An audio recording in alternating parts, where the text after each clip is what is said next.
is a Fox Sports presentation.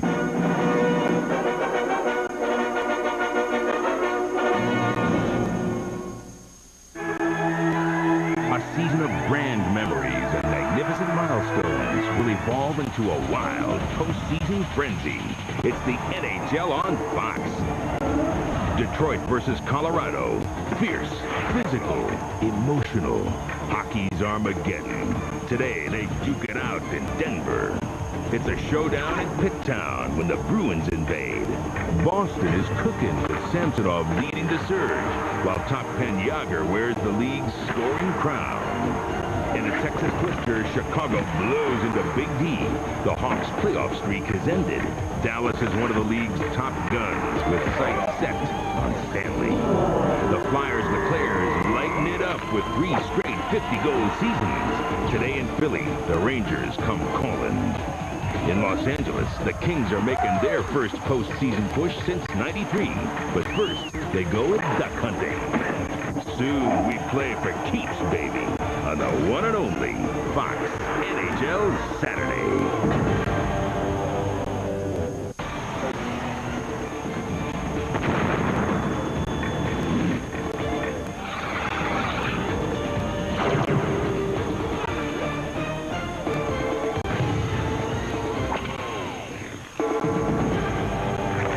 Down to the final weekend of the regular season. And with all 16 playoff spots spoken for, it's time for some fine-tuning as teams jockey for a better position as they take dead aim on the postseason. And good afternoon, everyone. I'm James Brown, welcoming you to Fox NHL Saturday on this, our final day of coverage of the regular season. And as always, my partner, who is just chomping or champing at the bit for the playoffs, Dave Maloney. Right around the corner. Let's get them going, James. With that in mind, with the playoffs scheduled to begin on Wednesday, time now to set the table for you by checking out who's in as well as what the matchups will be. In the East, only one matchup is certain. New Jersey will take on Ottawa. Pittsburgh will most probably face Montreal, but Philadelphia must wait until tomorrow to see who it will meet. Meanwhile, Boston and Washington and Buffalo all still have a shot to claim the 4th seed and home ice advantage in the first round. Now, it's all but set out west. More than likely, top seed Dallas will take on San Jose. Colorado will face Edmonton. Defending champion Detroit will meet Phoenix, and it'll be St. Louis versus the LA Kings. San Jose could take the 7th spot from Edmonton if the Oilers lose and the Sharks win tonight. A win or tie for Edmonton secures them the 7th slot. And keep in mind that after the first round of the action, the NHL will reseed the remaining squads. Now, for more on how it all shakes down, we turn to our experts, Joe Micheletti, John Davidson, and led by our own Dave Maloney. Good afternoon, lads. JD, listen, let me ask you something. Last year, Dallas entered the playoffs, great expectations, got bounced in the first round. How important is this first round for Dallas? You know, David, Dallas signed Eddie Balfour to play goal for them during the offseason, and they told everybody in the organization at the trade deadline when they traded a young player in Todd Harvey for Keenan Skrudland, 2 veteran players from the Rangers, we want to win this year. And I think with Modano coming back now, he's strong with the shoulder, it gives them 2 scoring lines, Modano's line and Nieuwendyke's line. The other thing that's interesting, hypothetically, if they do play San Jose, it may not be Mike Vernon in goal. It might be Kelly Hrudey, because Kelly Hrudey had a good record against Dallas during the regular season. Listen, Joe, St. Louis and L.A. went at one another on Thursday night. Is that a preview of what to expect? More importantly, is L.A. disciplined enough to beat St. Louis? Well, I think for Los Angeles to have a chance in this series, they've got to use their size. They're one of the biggest teams in the league. But the problem that they've had with St. Louis this year is this. They haven't won any of the 4 games that they've played. They've really had a struggle dealing with the speed and quickness of St. Louis. They're also, I think, on the downside from the standpoint that St. Louis is a very experienced team. And to me, going into the playoffs, you've got to have great goaltending, and you'd rather have Grant Fuhr than Stefan Fasse, who does not have much experience. You know, Joe, speaking of goaltender, John, 2 years ago, Javi Bulin was spectacular in Winnipeg against Detroit. Now, we have Detroit-Phoenix on air next weekend. Should Detroit be concerned about Javi Bulin and the Coyotes? David, Javi Bulin was not very good after the Olympic break, but he sure picked it up after he was sat out for a couple of games. Phoenix will be tough. They can be a physical team. However, Detroit's got size and speed. Osgood has been good in the last couple of months, so I don't think there'll be a question for Detroit in their goal. And Detroit, again, the fastest team in the league, in my opinion. I think they're going to be very, very difficult to unseat this year as the champs. Well, you know, as we swing east, guys, assuming New Jersey can get the goal when they need it, can anybody in the East beat the Devils? I don't really think so, unless Philadelphia. Listen, with Eric Lindros healthy now and rested, Philadelphia has 2 scoring lines, but I don't know what they're going to be able to do defensively. New Jersey has Gilmore back. He's wearing a knee brace, and he's comfortable with the brace. That means Jersey should get more offense and should have a power play that'll work. I think New Jersey's exceptional, 5-on-5. If they get their power play going, that means goals. Brodeur is good. New Jersey's tough. Joe, your thoughts in the East? Well, I agree with JD that New Jersey is the team to beat. Under Roger Nielsen in Philadelphia, they've become a better defensive team. Both their penalty killing and their power play have also improved in these areas. But if you let in soft goals in the playoffs, which Philadelphia has done in the past, you have absolutely no chance against New Jersey. Well, it sure sounds like goaltending is a theme, but thanks a lot, JD and Joe. Have a good one. Okay, guys. You asked the questions, but who do you like to win it all? Absolutely, I like Detroit. Right. Detroit. We'll see if you stay with that. All right, folks. Before we go, we'd like to congratulate Tennessee quarterback Peyton Manning on being selected #1 by the Indianapolis Colts in the NFL draft. With the second pick, the Chargers took the big quarterback from Washington, Ryan Leaf. The third pick, an outstanding defensive player. Everyone knows him, Andre Wadsworth, the defensive end. And the best all-around athlete in the draft, Michigan cornerback and Heisman Trophy winner, Charles Woodson, went to the Oakland Raiders with the fourth pick, and the Chicago Bears drafted Penn State running back Curtis Ennis, that #5. All right, folks, time for a break, but when we come back, we'll send you out to your game, and we'll see you back here at intermission.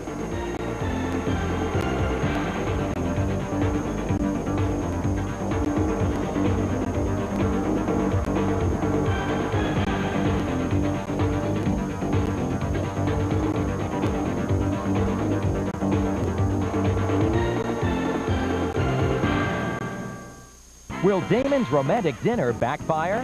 8/7 Central, Fox Monday.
Lisa lands her own news program, but will Bart steal the show? You're Lisa's co-anchor. What? Ooh, that's gotta hurt. And all new Simpsons at 8/7 Central, Fox Sunday. Lighter yet stronger. More power from less space. More space from less size. A drag coefficient among the lowest in the world. There's more than a pattern emerging here. It's the world's first use of cyber synthesis, where vehicles are designed, built, and tested in the virtual world so they'll perform better in the real world. The new Durango and the new Intrepid. New vision from the new Dodge. In a perfect world, your cooking would taste more like your mom's. Woohoo! In the real world, Diet Dr. Pepper does taste more like regular Dr. Pepper. It's the taste you've been looking for.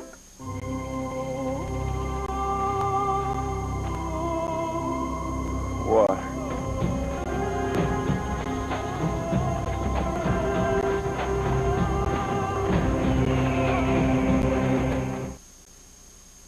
Time now to take you to Denver, where Mike Emmerich and John Davidson are set to call the action between the Avalanche and the Detroit Red Wings. So let's send you out to McNichols Arena.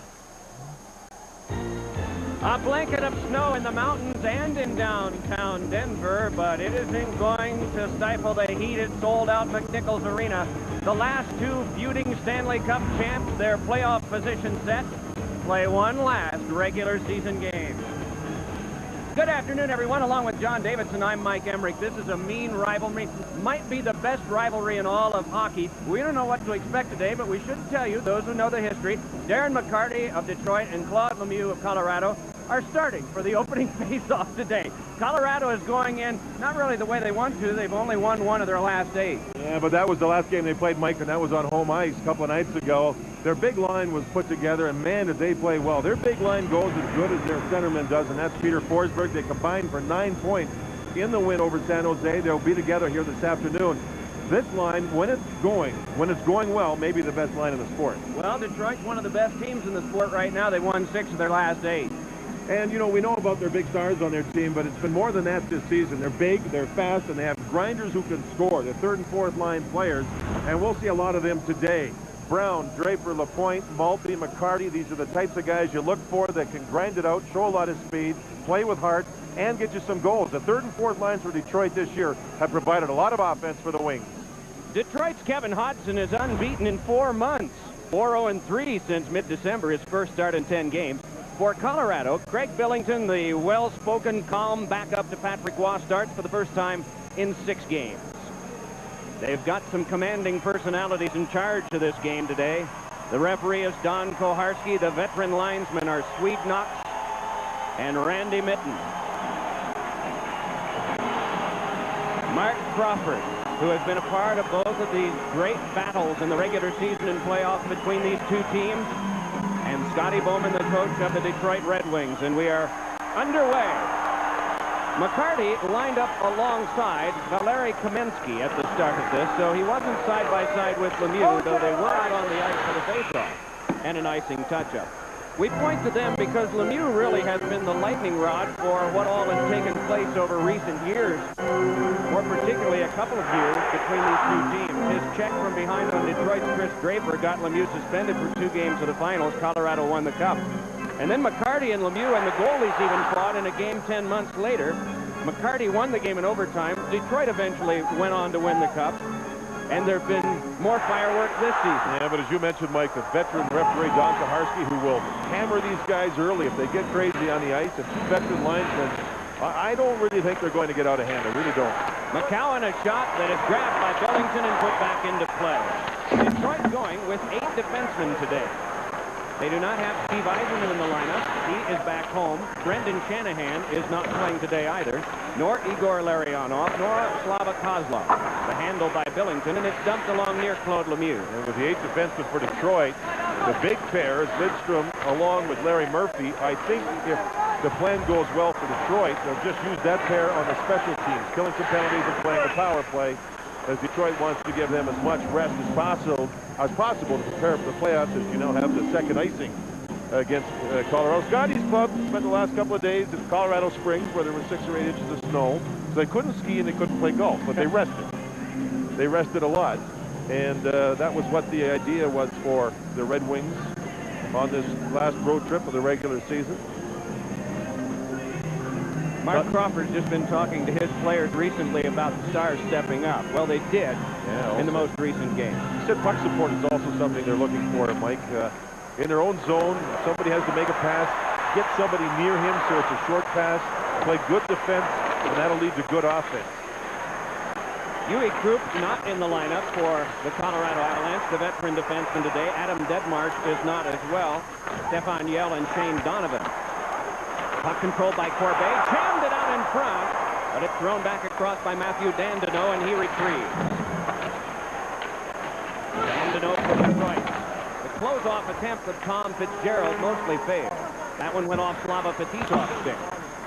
Puck tipped back near Fetisov, and he chopped it on. Joe Sakic sets it up. Fed back across by Jones, and it's Sakic. Rattled it around for Jones behind. Has Reichel and gives to him. Out in front, it ricocheted off the defense and off Hodgson. And is just nubbed right back in again. Jones rammed hard to the board. Played back along, and Martin Lapointe will not be able to get there. Held back by Ozelin. And we get a stoppage of play and a penalty coming up. Don Kaharski with the first call of the game. Obstruction hooking against Ozelinch, and Detroit comes back with a power play. Power plays haven't been very good in this season series.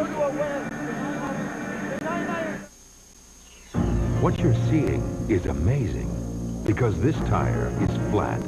That's right. Moments ago, it was punctured and lost all air pressure. It's the new Goodyear Aqua Steel Run Flat. If it weren't, this is what could have happened. Instead, the new Aqua Steel drives you up to 50 miles at 55 miles per hour to safety. New Aqua Steel. Only from Goodyear. Goodyear, Goodyear. The first obstruction call of the game. Ozelinch goes for obstruction hooking. Detroit on the power play. Season series, Detroit 1 for 18 on the power play against Colorado. The good offensive teams, too. Murphy, a shot, and it is held by Billington. Has a good group of traffic in front of Craig Billington, and Billington makes a nice save on a good shot by Murphy. When Murphy took the shot, he was on the far boards, and he backed up and backed up and backed up. A, to get a better shooting angle, and B, to allow people to get into the front of the net. You can see now, as people try to get in front, there's 3 red jerseys there. How does Billington find the puck? Man, that's some good save by Billington through traffic. No team in the league has scored more goals than Detroit. Though St. Louis is close, they enter the day just 1 behind.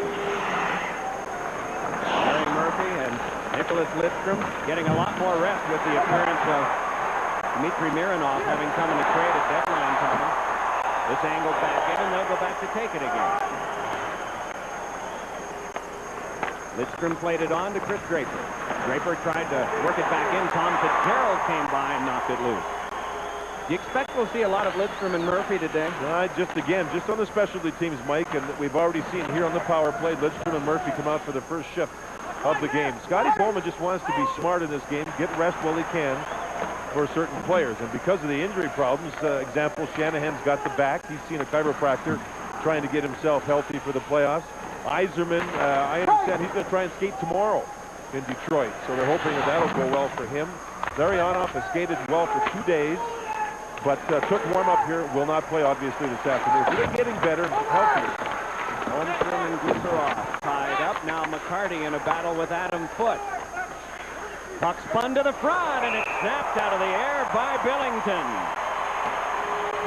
Shot from the sideboards by Fedorov, who gets a lot more of his points so far this season on home ice than he has on the road, and Billington looks sharp early. Shots are 4-zip so far in favor of the Red Wings. You know, right here, Fedorov basically had nowhere else to go with the puck, so he threw it towards the front. And you can see Billington with a catching glove save. Billington leaned to his left so he can see the shot, but Holmstrom looking for the rebound. Billington's glove looks sharp early. Have you ever known any active NHL goalies who were so involved in teaching goaltending in the offseason as Billington? I haven't. That's his life, isn't it? He organizes goaltending school. A very good teacher, a very calm guy, and a patient guy. And does that ever help when you're working with younger players? Puck up by Fedorov. It's got the high glass. Shot back along by Yari Curry. Taken back to the point by Mironov. Worked back across. Thrown to the front. Eriksson did that, and it was nubbed down by the defense. Down to the last 5 seconds of the power play. Mironov hands over to Eriksson. Flipped one in front, and it was deflected wide by Aaron Miller of Colorado. Out of the box is Ozelinch, and the teams are back at full strength. Pivoting with it is Peter Forsberg, but the pass broken up by Sergei Fedorov. So strong defensively. Fedorov able to step ahead with this one. Fedorov in a lot of traffic. A pointed shot, and that one went wide. 2 great players head-to-head, Forsberg and Fedorov. It's dumped back on now for Matthew Dandino, trying to shake the defense, but can't do it. Buried there by Foote, and the puck thrown across. Oh, 2 remarkable saves made by Billington. Dumped back off for control by Jeff Odgers. Lobbed back into the corner. It was Doug Brown off the bench, and he was robbed. Best save of the game. Sakic trying to turn away from Doug Brown. Dumped around behind. Anticipation going through the sold-out crowd here now, as good opportunities have been stopped at one end by Craig Billington. Shots 6-0 in favor of Detroit so far. Remember, they had the power play, and the tempo now starting to pick up a little bit. Joey Koser's first shift now. Joe Koser handles this one for Detroit. Threw it in front, and it saved Billington, and it's taken by Rene Corbe. Given right up, though. They test for it, and emerging for a shot was Maltby, and that one had to be turned aside. 9 shots on goal to none, and a penalty coming out. Draper for interference. He reached out, took one hand off the stick, and he'll go for interference.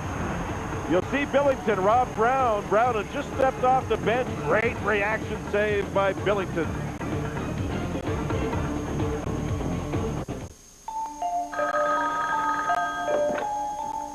Hello. How's your butt ice? Doobie. I said they're going tonight. It's okay. The police are tracing the call.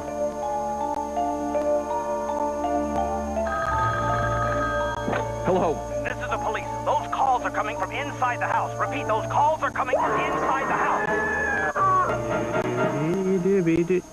Drink Bud Ice, but beware the penguins. Sir? Sir? People say in the town of Flatwoods, the most exciting thing to do is sit around and watch the paint dry.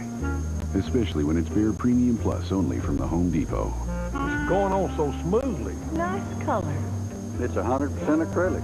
It's like putting a plastic shell on your house. And since Behr has a lifetime guarantee, these people know they won't be seeing this much excitement again for quite a while. Behr Premium Plus, the premium paint with a Home Depot price. Mark, if you're at the airport before my 8 o'clock flight, maybe we can talk. Otherwise, it's over. Come on! I'm starting. Oh, no! That's battery! No matter what my customers drive, they depend on AC Delco batteries. They last up to 30% longer. I'm sure they do. Just give me the generic equipment, okay? AC Delco. If you're not asking for it, you're asking for it. A tremendous ovation here as they have paid a salute to Yari Curry playing in his last regular season game. This is game 1251. You see the number of goals. He is only 2 points away from career number 1,400. And now he gets to kill a penalty as he's on the ice with Detroit, working a power play. It was Lacroix for interference. I apologize. I thought it was Draper that was going to go. I saw a different infraction, so I apologize. And Detroit gets 2 in a row regarding power plays. Here is Foote, and Curry pitched one that went to the corner for Larry Murphy. So to recap, the shots on goal are 9-0. Half a minute has been played on the power play. And just over 5.5 minutes have been played in the first period. Billington shuffleboards it back up the wall. Tom Fitzgerald throws it back out right on the money. For the carry back in, and the shot by Sakic, that was wide. Another shot, and that one saved by Hodgson. Does Sakic ever have a scorching wrist shot? And I know we say that every time we see him play. He's got explosive legs, and he can drive through people, and that sets up his shot. He also showed how smart he is as he captured the puck 2 more times after the original shot went wide. That was a penalty kill that seemed to be all Joe Sakic. Brought ahead by Draper, scurrying on for the Avalanche end. Close quarters, he tried for Knuble, pivoting with it and laying it back on its Mironov, but an offside call. Holmstrom and Foote to the near side of Billington. They go at one another, and you're going to see Foote get mad as Holmstrom pushed Foote into the boards. Watch Foote turn around. He's an aggressive defenseman. Now he'll throw Holmstrom towards the boards, and then you'll see Holmstrom's stick come back and a little bit of a jab on Foote. The Red Wings will play Phoenix in the first round. Colorado still, on the next to last day of the season, does not know whether it would be San Jose or Edmonton. Wrapping around went off of Knubel's stick, and they will not know until later on tonight. A San Jose win and an Edmonton loss, and San Jose would wind up 7th seed, and that would be the seed that Colorado would face. Brought back ahead now and carried on by Erickson. Tried to play it through, but it pinballed off a Colorado leg. Down to the last 16 of the man advantage. Mironov ran into traffic, reaching for it Forsberg, emerging Kamensky, but taking is LaPointe. Erickson played it back ahead. Knuble tried to get by and was stood up at the line and jostled a bit by Aaron Miller. Blasted all the way back down by Sylvain Lefebvre. Penalty time is up. 7:10 played, first period, 9 shots to none. Detroit held shotless on that second power play they've had. Forsberg and back along. I don't know how the Joe Sakic shot could not have been a shot on goal, and now we see that the one is the up second there. one. Yeah, the first one went wide. You know, this kind of reminds me of the game Detroit played in Dallas. They outshot Dallas 13-zip early and didn't score. Most of it on the power play. It's kind of like an instant replay here.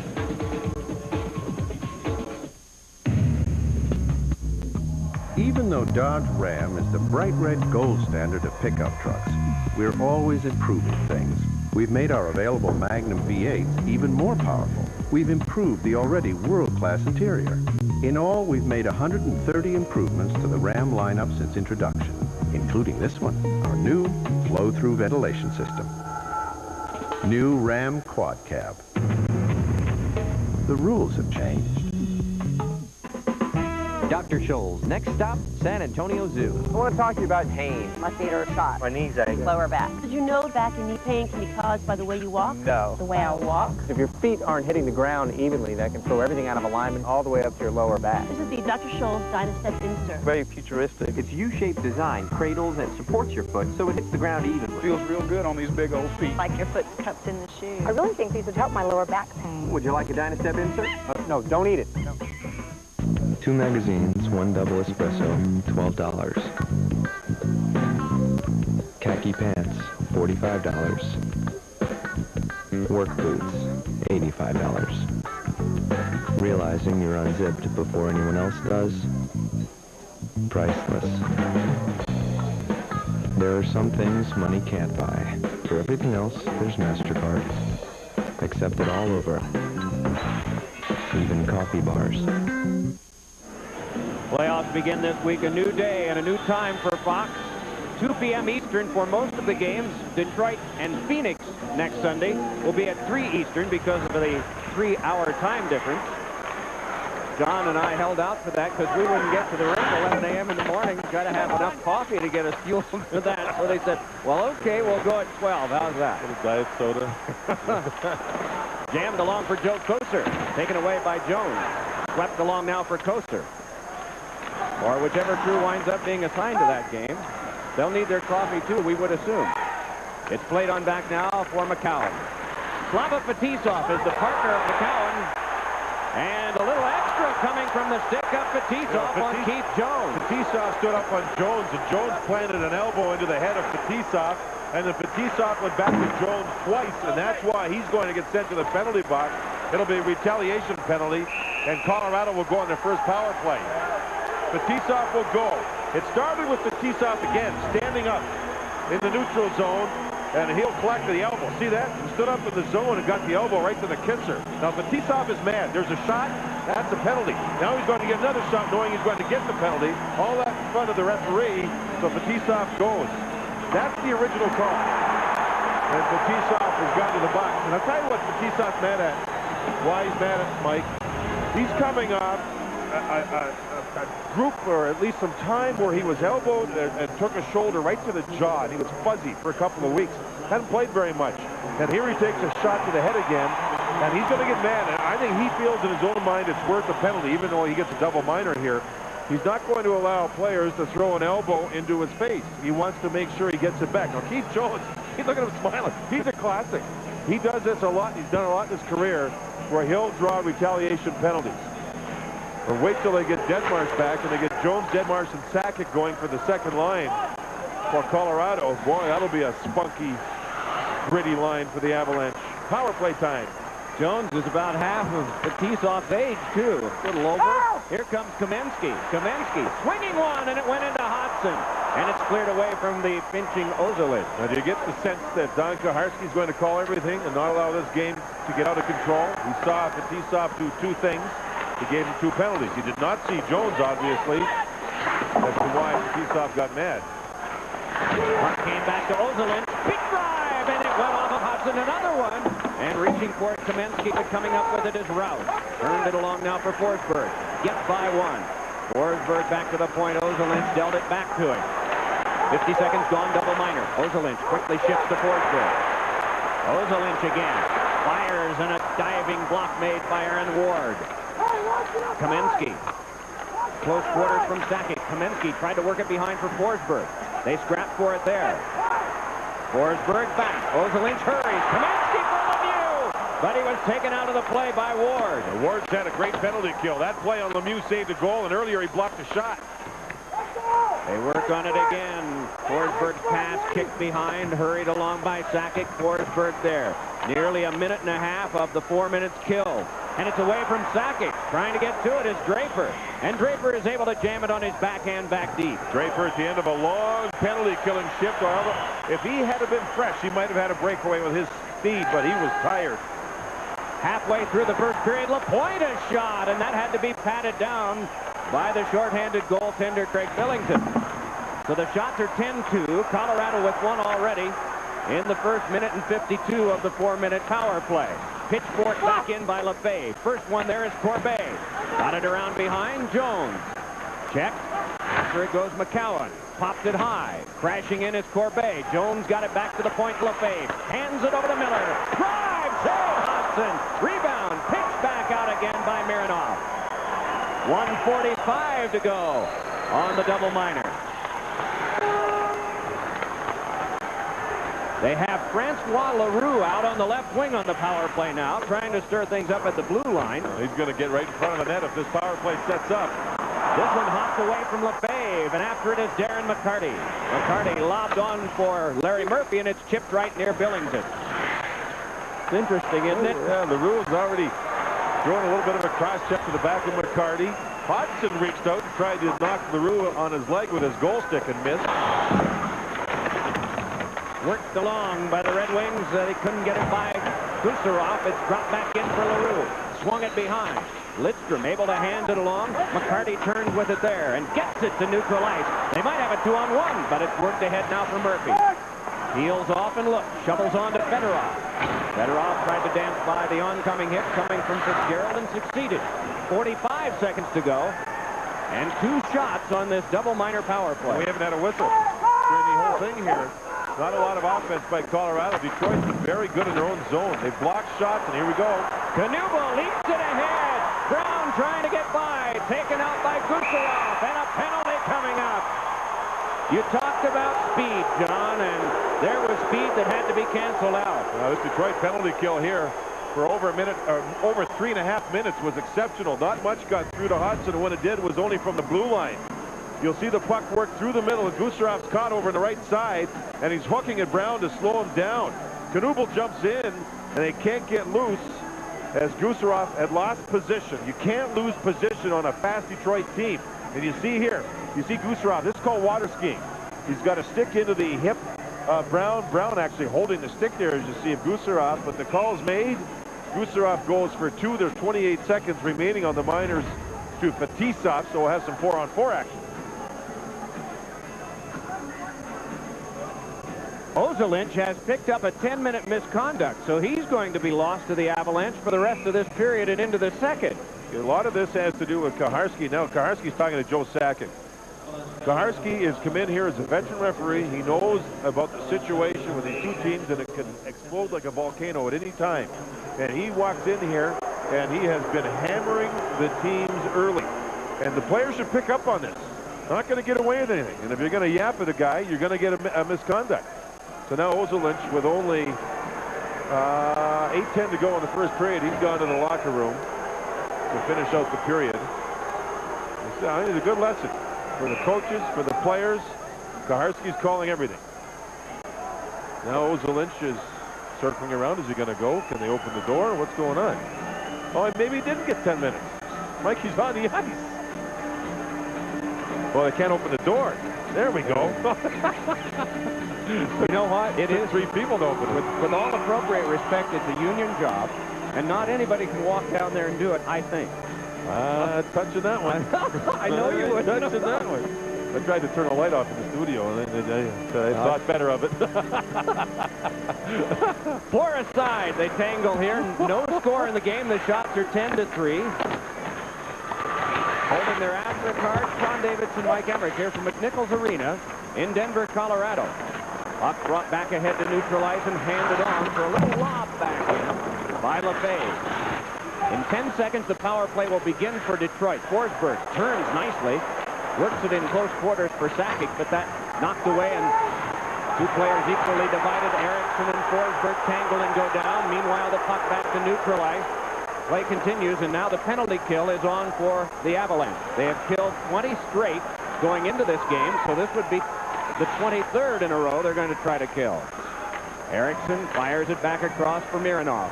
Slava Fetisov is out of the box. Mironov with a wrist shot that went wide. Aaron Miller there just to calmly brush it away. Holmstrom couldn't get it. Curry could and banked it back down the ice. Halfway through that penalty to Gusarov. Down to the last 7:05 here in the first period of the scoreless game. Murphy plays the hard around. Billington tips that one along. Jostling Fitzgerald and LaPointe. It came around behind. Joe Coulter there. Yanked it along for LaPointe. At the front, it's Draper. They tried to work to the back, but that is intercepted and cleared by Fitzgerald. 35 left on the power play. Larry Murphy starting it back ahead. The next playoff will be the 15th in a row for Larry Murphy. No one in the league has played in that many consecutively. Forsberg kicking it along. Tangled for a moment. Holmstrom after it, but it's taken by the Avalanche and steered on to Valerie Kamensky. Moving ahead with Foote. Foote in early, so Kamensky just chews up some more time. 10 seconds to go. Holmstrom got it over to Fedorov. Moving in and firing and getting a piece of it with Billington. I think that was off the handle above his blocker. When the goalie stops it with his handle, you're lucky.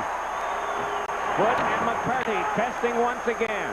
Along now for Kamensky, who lobs it back down the ice. It was feeling Detroit's getting a lot of shots from bad angles. They've outshot Colorado 11-3 so far in the first period, but a lot of them from the angles. Now, did this hit above the blocker? Fedorov with the angle on the slap shot. Does it go above the blocker from the top of the circle? Yeah. That's when the goalie goes, ooh, baby, I was a little lucky on that one.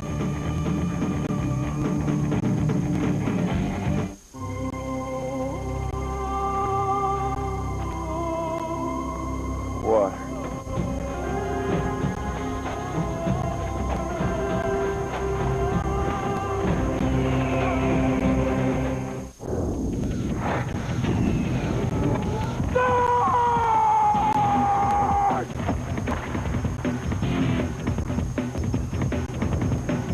Sir, it's a fully loaded citrus soda with carbos. A lot of industry experts told us that the passenger side was the best place to add a third door. We got still more advice insisting that the driver's side was the only logical choice. But as you can see, we let it all go right in one ear and out the other. Introducing the new Dodge Ram Quad Cab. The rules have changed. Now that Wendy's is sponsoring the NHL, Dave is heading for the rink. Here's your skate, Dave. We play on ice? What a killer. Nice goal, eh? Nice goal, eh? Don't need this, Dave. What for? We can't have you taking one in the melon now, can we? Oh. Mike, maybe we ought to have lunch first. Then come to Wendy's for a delicious Big Bacon Classic Combo with biggie fries and a 20-ounce drink. We call it the hat trick. I know the perfect position for you. Really? Try a Big Bacon Classic Combo today. No score, 5:57 to go, first period, and some discussion down below while we were away. Quite a conference with Don Kaharski at the penalty box. Now he's over talking to Mark Crawford. From what we understand, Fetisov was in for the double minor. And we understand that the off-ice official and Fetisov didn't realize that his double minor had expired. He sat in the box for 10 extra seconds before he left the box. So the discussion was on, and now they're getting ready for more action. Fetisov the shot, and it was turned right in on Billington for the save. Slava Fetisov will become the 5th player in Red Wing history to play for the team at age 40. He'll celebrate that birthday on Monday. Around it comes now for Fetisov. Held at the half court. Sakic came by too, and so did Draper. And it's lobbed back out. Doug Harvey and Roy Moffat and Alex Delvecchio and Gordie Howe were the other 40-year-olds to wear the winged wheel, which has been the emblem of this team since 1932. Laid back out and rolled in. Draper did that, but only as far as Aaron Miller. Back on to Claude Lemieux with a big drive. From center ice. The light is on. Well, it was in. There's no doubt it was in. And Don Kaharski saying he's going to go upstairs. The goaltender, see Scotty there, he said it went in, and he was shaking his head up and down. That puck went in. Claude Lemieux just let go a shot. He does have a quick shot, but this got to be stopped from outside the blue line. And Hodgson, the goalie, went down with his blocker and stick to block it. and it went off the goalpost and right around and outside the net real quick. It'd be 1-0 Colorado once they look at the replay. It's being reviewed now. Look at Lemieux just inside center ice. The puck dropped like crazy, and it went in and around and out the other side. Now you'll see it on the right side of the net, underneath the water bottle. In, out, bang. 1-0 Colorado as Lemieux scores from just inside center ice. Here he is, over center ice. Now you want to just dump it in. See how all his teammates are heading to the bench for a line change? That's all Lemieux wanted to do, was take a chance, put it on goal, and allow his team to change lines. Instead, Hudson let one get by him that he should have stopped, and it's 1-0 Avalanche. Miller gets the lone assist. Wonder how many NHL fans across the country are having a flashback to the spring of '95 in Philadelphia, when Claude Lemieux broke a tie late in Game 5 by beating Ron Hextall from center. Here's Lemieux over on the right side. He wants the puck. He stays wide. Now watch all the white jerseys head to the bench. Look at them all going over there. This is no more than a line change. And 1-0 Colorado after that. Crazy goal. They do happen. Jacques Lemaire in the '71 finals for Montreal. Similar play, just blasted one in. Tony Esposito was the goalkeeper. He did one in '79 too from outside the blue line in Montreal. Oh, I'm sorry to bring that up. Yeah, well, it's true, he did. And the backup goalie was playing that game, not my partner. Wrong. Oh, it was a bad one. McCarty a shot, and that got the glass. McCarty again, and it went wide. So the Avalanche ahead 1-0 on Lemieux's 25th from Aaron Miller. There's no doubt that Lemieux's shot, the puck dropped like crazy, but still it's one that's responsible for the goaltender. The puck it was about 2 feet in the air, I would think. By the time it got to the goaltender, it was down on the ice surface. And Hudson followed the puck down, but flat out missed it.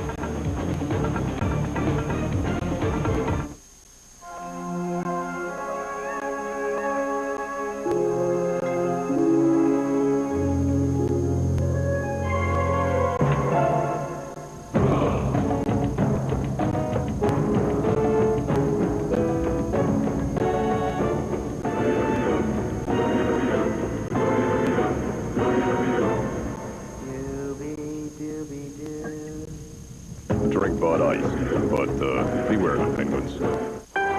It is one of the most powerful warships, with satellite communications, radar and propulsion systems that are the most advanced in the world. But USS Mitcher cannot do a single thing without you. Because the most important part of USS Mitcher is her crew of over 250 sailors who every day embark on a journey of honor, of courage, and of commitment. Call 1-800-USA-NAVY. Let the journey begin. The new Dodge wanted to take the sport utility concept to a higher level. Enter the new Durango. Its best-in-class power, cargo space, and seating for up to 8 raise the bar considerably, as do its strongest-in-class frame and its stable, longer, wider stance. Dodge Durango, a higher form of sport utility, from top to bottom. Durango, new ground for the new Dodge. Offensive zone face-off for the Detroit Red Wings, who trail in this game 1-0. The shots 11 for them and 4 for the Avalanche. Lidstrom shot, ricocheted across, taken and worked back out again by Warren Reichel. Drops it in deep. After this one now comes Jeff Odgers. Reichel with the hit on the point. This is predictable. These two guys are the wingers for Joe Sakic right now. Joe feels well protected. He should. Lifted along by Lidstrom. Ricocheted back for the take by Larry Murphy. Larry Murphy and Lidstrom getting a shift here at even strength. Scotty said that he thought they would probably play most of their ice time on the special teams. Tried to get a pass through to Reichel, but it's taken back by Fedorov with Knuble. Beats it on for Maltby, and it went wide off a defenseman's stick. Jammed out to the front, but plenty of Avalanche there, and so it's sent back down. 3:38 to go in the first period of this one. Glad you're watching today on Fox. We hope you'll be watching next Sunday afternoon. We may see some of these matchups. Over the course of the season, Detroit lost only once in Phoenix, and that was this past week. Colorado dominated both Edmonton and San Jose. It is possible that they could play one or the other. Dallas against San Jose in the season split the games. Against Edmonton, Dallas won 3 of 4, but last year to Edmonton, they lost 4 of 7. Let's put it this way. Hypothetically, Detroit wins, Colorado wins. Who plays in the next round? If Dallas wins, Detroit will play Colorado. Yeah. Now, that's going to be a mean series for Detroit physically against Phoenix. Yes. And it would certainly be that against Colorado in the second round. Great teams in the Western Conference. More, I think, real solid teams than you see in the Eastern Conference. And Colorado, that big line, if they keep going, Forsberg's legs are feeling good. His legs feel good, and he's got strength. Watch out. Deadmarsh, they have to get Deadmarsh back in the lineup here for Colorado. Deadmarsh would play with Sakic and Jones, and that would give his team 2 lines that could go for him. Pretty good match job by Draper just now on Lefebvre. Over the course of the season, it was just that one loss late. Phoenix had only 11 goals in the 6 games. Detroit's sticky defense and superb goaltending held in well. They were the Winnipeg Jets when Detroit played them and ran into a guy named Nikolai Khabibulin, who is now a Phoenix Coyote and is the likely goaltender all through that series for them. Khabibulin's been real good over the last few weeks after having a slow beginning to his game after the Olympics. There's the gentleman who looks, well, actually both of them are looking forward to the playoffs. Osgood, I think, has really played well recently, especially the way he handles the puck. He makes life a lot easier for his defensemen, and we all know about Patrick Waugh and his playoff history. Rather close to spectacular. Osgood is 3rd in the league in wins. Waugh is 5th. Osgood is 2nd in the league in goaltender penalty minutes. Waugh is 1st. And the reason for that was April the 1st. And a penalty coming up, and the Avalanche fans don't like it. Power play again to Detroit, still looking for their first goal. There are many types of athlete's foot that eat your feet alive. Don't just cure some, kill them all. Lotramin AF. Full prescription strength medicine, the brand doctors recommend most. Lotramin AF, the killer cure. This is a flat tire, and so is this. Goodyear Aqua Steel Run Flat. Even with no air pressure, you can drive up to 50 miles to safety. New Aqua Steel Run Flat, only from Goodyear. Goodyear, Goodyear. Jones and Fetisov, they meet up for the loose puck, and you'll see the stick of Jones come raking over the forehead of Fetisov. Jones got away with an elbow earlier. That time he got caught by Kaharski, and the Red Wings go on another power play. 0 for 3 on the power play with 3 shots on goal in it. Now, without Larionov and without Eiserman, you don't have the playmakers. And those players are the Detroit club hoping to be back for the playoffs. Larionov for sure. Eiserman hoping to skate tomorrow. But when you don't have playmakers in your power play, all you generally try to do is get the puck to the point, blast it at the net, and have traffic around the other team's goaltender.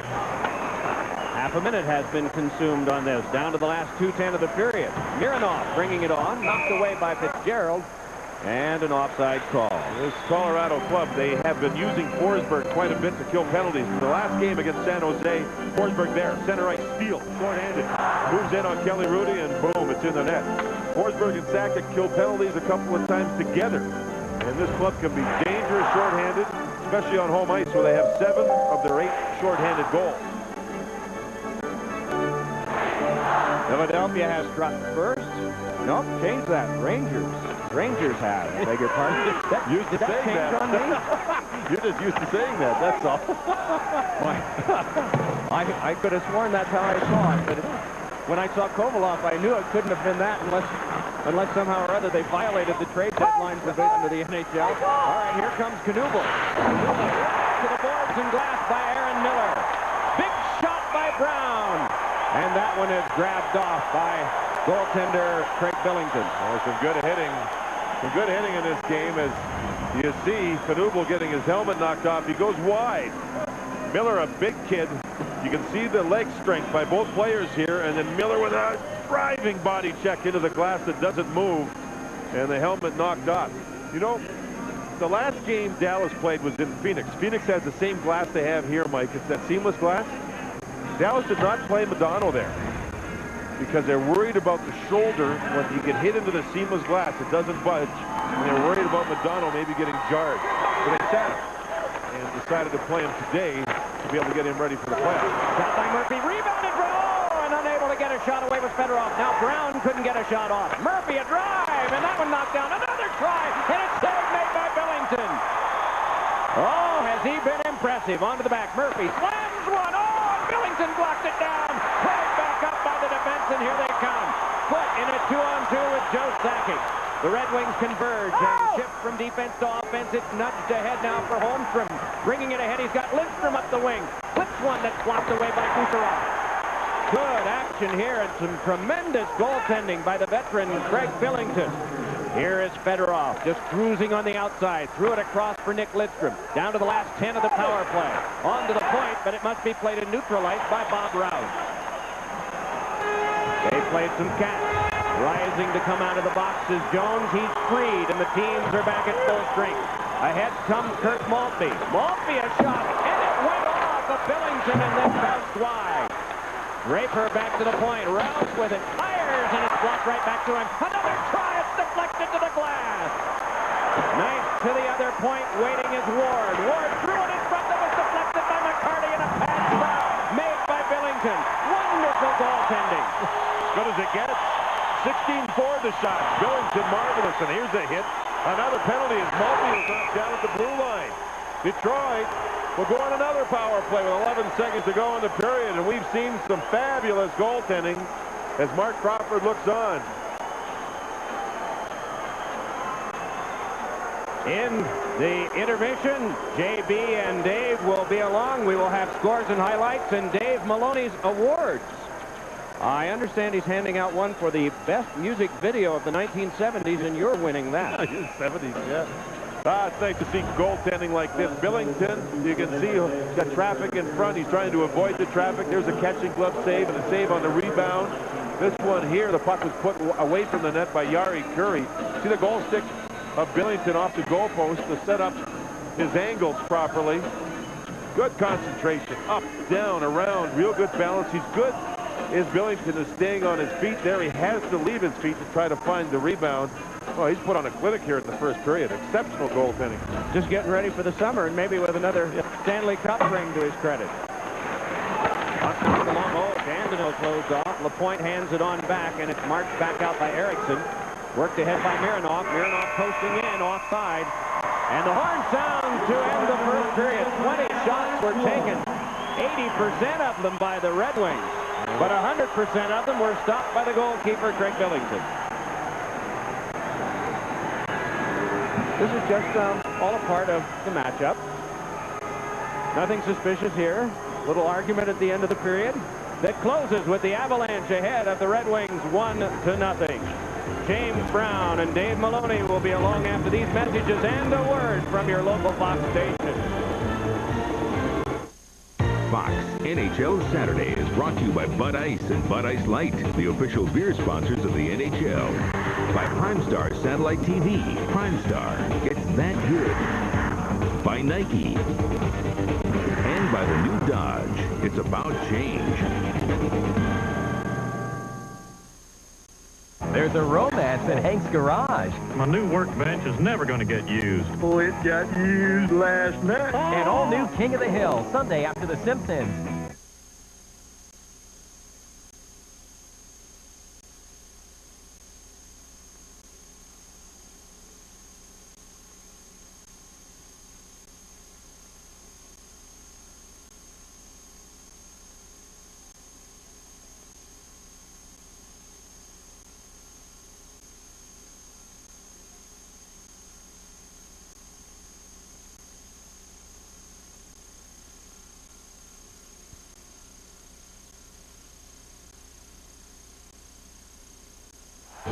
Back here at the Fox Network Center along with Dave Maloney, I'm James Brown. The battle in Southern California and the hottest battle in the NHL. Southern California battle shows the Mighty Ducks up by 2. Let's go to McNichols. That's Claude Lemieux. Osgood and Waugh not in the lineup. Some battlers from April 1st brawl in Hockey Town. But in the meantime, Lemieux is going to throw a slider right by Hodgson right there from the neutral zone.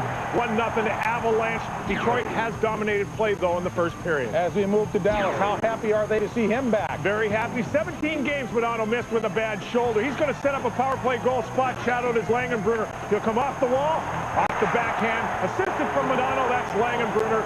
Up one is the Dallas Stars. Stars still on the hunt for the President's Trophy for the league's best record. Wayne Gretzky's going to throw a Michael Jordan-like alley-oop pass over to Alex Kovalev. coming down the right wall. He'll scamper by Terrari. Boy, you got to turn on him, JB. In the meantime, he gets his own rebound, knocks it by a flailing Ron Hextall. The Flyers get robbed here because the replay that we see, evidently, they didn't see. That goal is in. Should have been 1-0, or should have been 1-1 at the time the Rangers would score again. They're up by 2. Any hidden meaning in that description, flailing, David? May very well be their playoff chances. In Pittsburgh, the Bruins are trailing. Bruins control their own destiny for the 4th spot in the East. And home ice, not capitalizing right now. Capitals, though, understand that. They're still in the hunt. They now tied it with the Carolina Hurricanes at 3. When we come back, we've got the Oscars, we've got the Emmys, but most importantly, the Maloneys when we come back.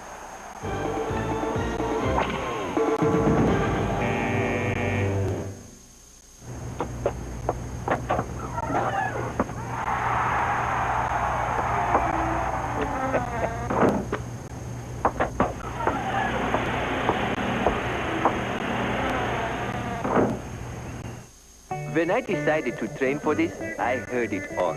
Jehu, you fool, this is the desert. Jehu, it's 110 degrees, crazy things. I practice around 5-6 hours a day with the rumble pack. On the slopes, in the half pipe, Jehu is there. It's very spiritual. Just you and the mountain, and the snowboard, and the game.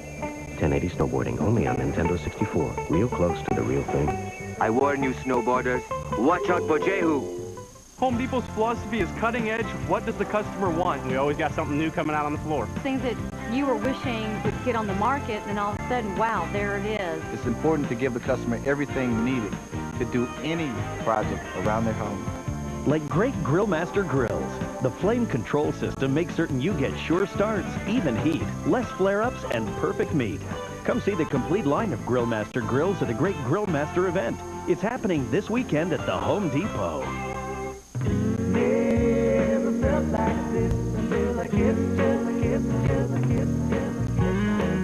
How did I exist until I kissed, just a kiss, just a kiss. Never had you on my When you find the one that's unlike any other, that's when it's love. That's when it's Dr. Pepper. Dr. Pepper is the taste. Dr. Pepper is the taste. Once you see satellite TV, you gotta have it. The picture, the sound, all the channels. Thing is, which one do you get? I got Primestar. It comes with a risk-free guarantee. So if I've got a problem, I'm covered. Plus, Primestar was ranked #1 in customer satisfaction by J.D. Power & Associates. Primestar. Every decision should be this easy. Primestar Satellite TV. It's that good. At just $99 installed, it's the best deal from here to the moon. Call 1-800-PRIMESTAR or visit Radio Shack now. How long does it take to turn the new Dodge Durango from the sport utility with the most passenger room in its class into the one with the most cargo room? Not long enough.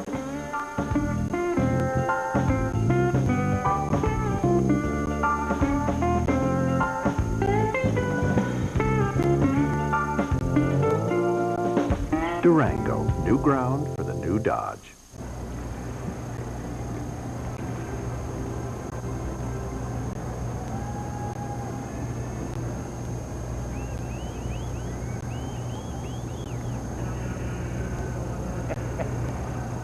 Fox's new action series is a smash hit, and there's no telling what'll happen next. Shots fired! And all new World's Wildest Police Videos, Fox Thursday. The battle to improve playoff position continues tonight as the Sabres meet the Canadiens. Airtime is 7:30 Eastern, 4:30 Pacific on ESPN's National Hockey Night. And next Sunday, we begin playoff coverage right here on Fox. The Red Wings take on the Coyotes at 3 Eastern, noon Pacific, plus other regional action beginning at 2 o'clock Eastern. As we welcome you back to Fox NHL Saturday.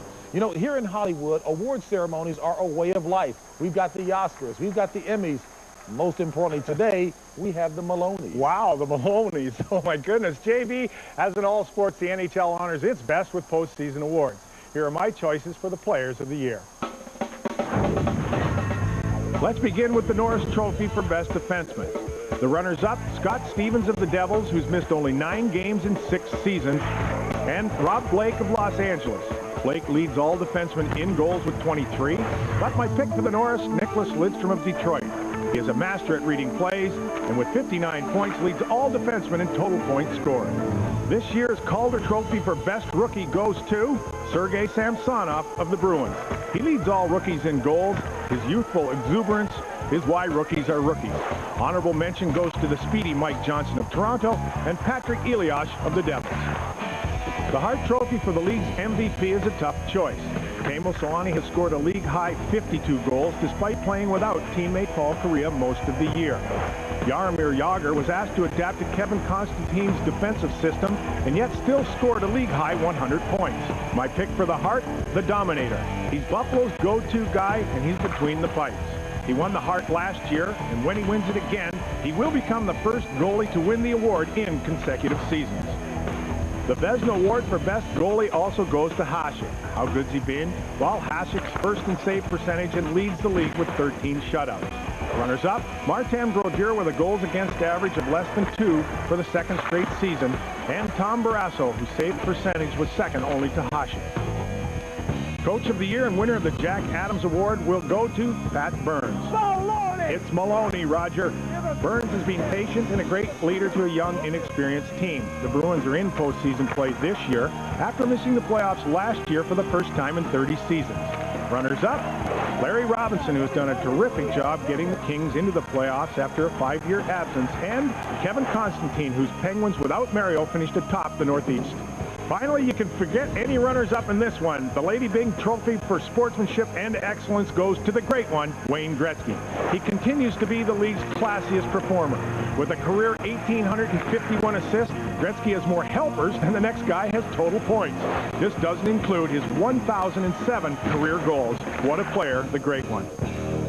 We polled GMs around the league for their picks. For MVP, they chose Dominik Hasek and Jaromir Jagr. For Vezina, it was Hasek hands down. And surprisingly, Chris Pronger was their choice as this year's Norris Trophy winner.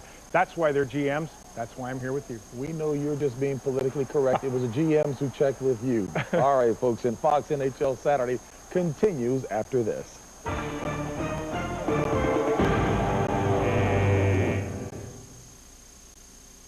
Wendy's, home of the official hamburger of the NHL, presents the play that made the difference. The Phoenix Coyotes face Chicago in a must-win game for the Blackhawks. In a moment, the play that made the difference. Now that Wendy's is sponsoring the NHL, Dave is heading for the rink. Here's your skate, Dave. We play on ice? What a killer. Nice goal, eh? Nice goal, eh? Don't need this, Dave. What for? We can't have you taking one in the melon now, can we? Oh. Mike, maybe we ought to have lunch first. Then come to Wendy's for a delicious Big Bacon Classic Combo with Biggie fries and a 20-ounce drink. We call it the hat trick. I know the perfect position for you. Really? Try a Big Bacon Classic Combo today. Former Blackhawk Jeremy Roenick's snapshot was the play that made the difference.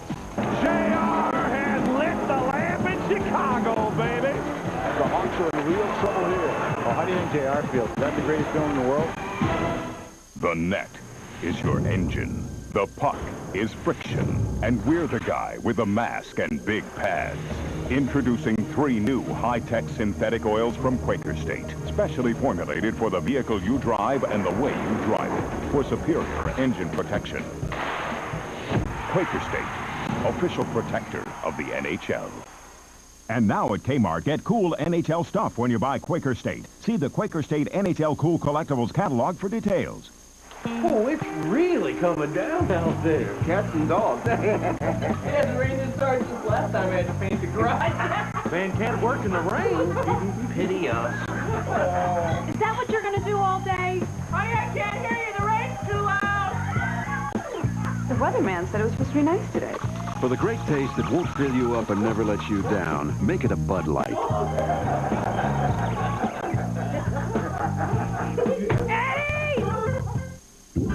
To win the Stanley Cup, you must do unto others, but not in front of the refs. The playoffs next Sunday on Fox. Hallelujah! Breakaway showtime. Who scores? Log on for the coolest game on earth. NHL.com puts you center ice with cool features, the latest stats, and hottest video clips. Listen to live radio broadcasts of virtually every NHL game free. It doesn't get any better than this. Get cool gear from the NHL store, chat with NHL superstars, or get Cub crazy. 24 hours a day from anywhere in the world. Skate the web and score with NHL.com. Phones are ringing all over the hockey world. John Davidson with his fancy phone card getting morsels from 5 time zones as well as from Newfoundland. He's calling Ken Dryden, Toronto, Lou Lamoriello, New Jersey, the White House? Good luck there. We'll be right back. Sunday, a blind woman sees through the eyes of a killer. They're gonna kill again. The X-Files, an all-new episode Sunday on Fox.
For in-your-face coverage, log on to foxsports.com. Fox NHL Saturday is brought to you by Wendy's, the official hamburger of the NHL. By the new Dodge, it's about change.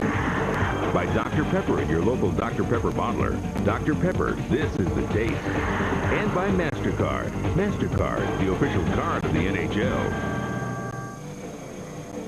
2 of the 16,061 fans here today, and probably happy with the outcome thus far. Colorado 1 and Detroit nothing. Time for the bird seed. Well, Mike, let's start with goaltending equipment. The National Hockey League this past week met in Toronto with people that make goaltending equipment. They're working on 3 different things: the catching glove, the hockey pants, and the protector you wear in behind your jersey. The gloves, they're having a hard time to figure out how big those gloves can be. Second point, let's talk about the Atlanta general manager's job. The Thrashers are going to be called in Atlanta. They're interviewing people right now. A couple of names: David McNabb, who's an assistant general manager in Anaheim, and Gary Green, who used to be in the National Hockey League, now a broadcaster. A couple of names.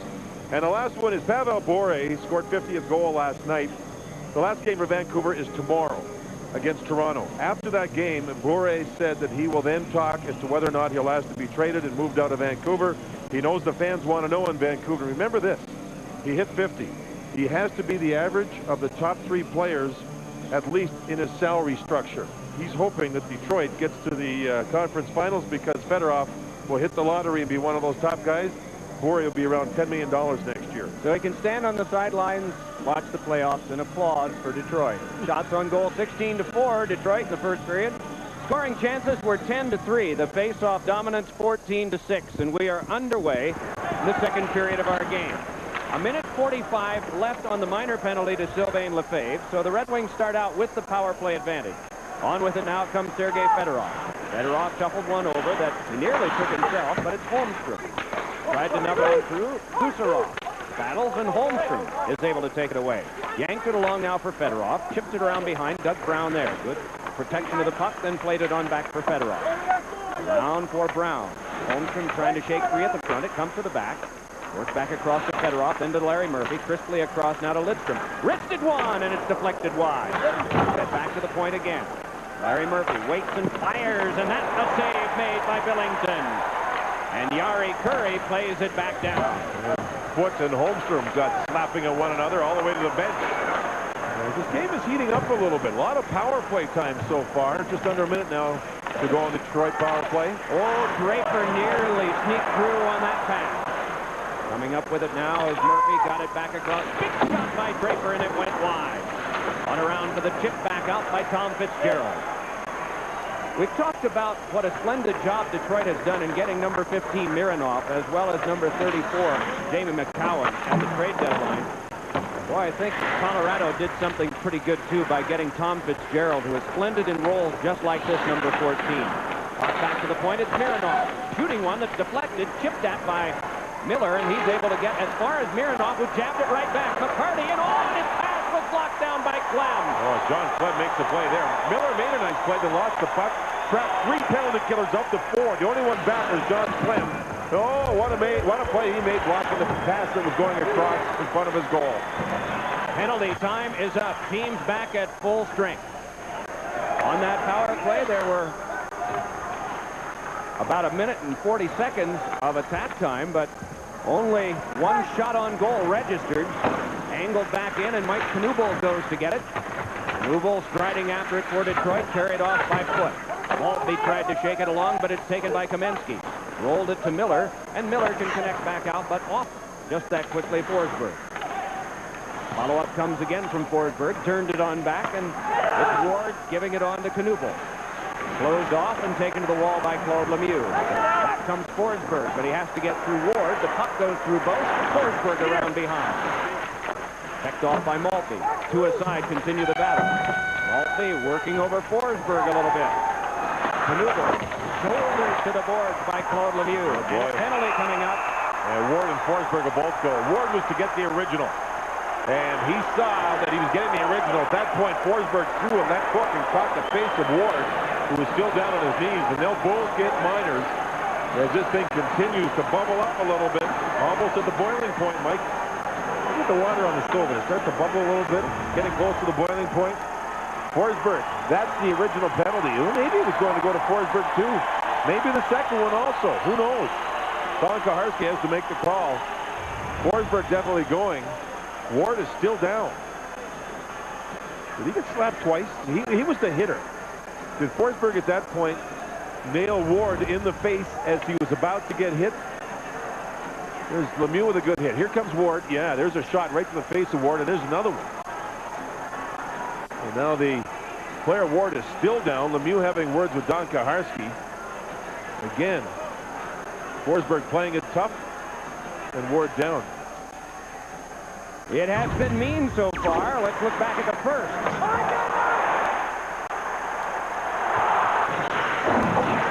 Good hard hitting there. Lefebvre getting nailed by Draper. There's a hit from behind.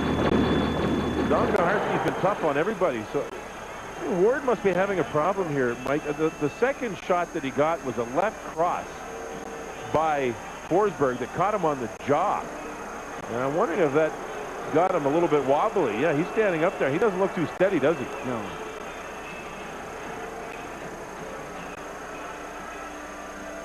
The guy with him is John Wharton, who has had an awful lot to do with this Red Wing getting them. Just watch Forsberg on the left, 21 white. He's about to get hit. Up comes his arm, boom, right in the jaw. Well, here comes a left cross. Another one. And now Ward took the double whammy, and he went down to the ice. Ward, he just doesn't seem to be able to skate. He's going to the locker room. Yeah, he's dazed.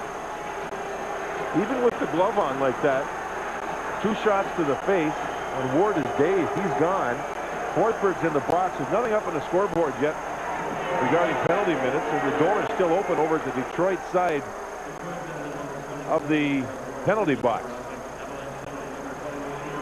Forsberg gets 2 minutes. Ward gets 2 minutes. So Kaharski was going to give the original to Ward, even though Forsberg got his arm up to protect himself, and that went into the face of Ward. And then at that point, Forsberg came back with the left hand, and Don Kaharski gives each player 2 minutes, and Detroit loses the defenseman. Roughing to both at 2:49. I was mentioning John Wharton has had a lot to do with that Red Wing named Ward this year.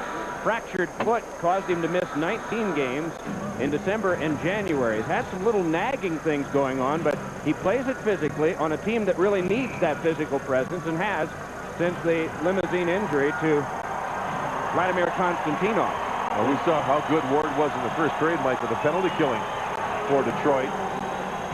Well, here we go, 4-on-4. Sakic on the ice. A great deal of speed right there.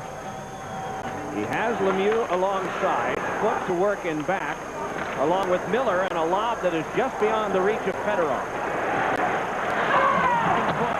Boy, a little extra in that one, but that's what you expect in this. That's Adam Foote. He's always giving you a little extra. That's his game. Fedorov a shot, and he missed the long side. Thrown along, but past Fedorov. Gus Brown moved to it right there. Brown circling, looking over the traffic. Brown shot one that went wide. Chopped at, but missed by Fedorov. Played by Lemieux, just away from Sakic. So Larry Murphy gives back over to Nicholas Lidstrom. Those guys have seen a lot of action today because of the power play, and now a situation where both teams are a man short. Icing is called, and the faceoff will be back near Hodgson, whom we haven't mentioned a lot today. Got your Bud Light, you can't hit my friend. Let's go. I'm thirsty.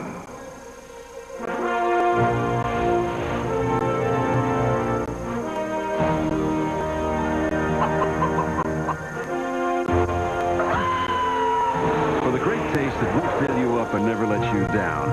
Looks like you're mine. Make it a Bud Light. Coach is calling for the Heat. Hey, good win. Hey, did anybody need anything? Okay, good solid hits out there, guys. Thanks, man. This is my lucky jersey. Don't mess it up.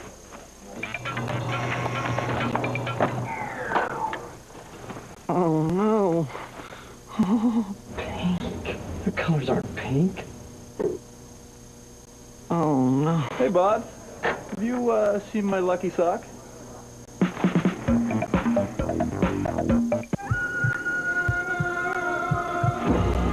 Climbing harnesses and helmets, $325.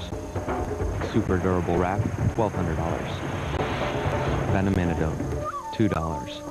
Last minute changes to will, $150. Surviving, priceless. There are some things money can't buy. For everything else, there's MasterCard. Official card of the Eco Challenge, an admirer of those daring enough to attempt it. Colorado with one shot in the last 12 and a half minutes, and that was Lemieux's goal. No shots, of course, in this period. It's early. 3 minutes and 40 seconds have been played. Sure glad you're with us this Saturday afternoon on Fox.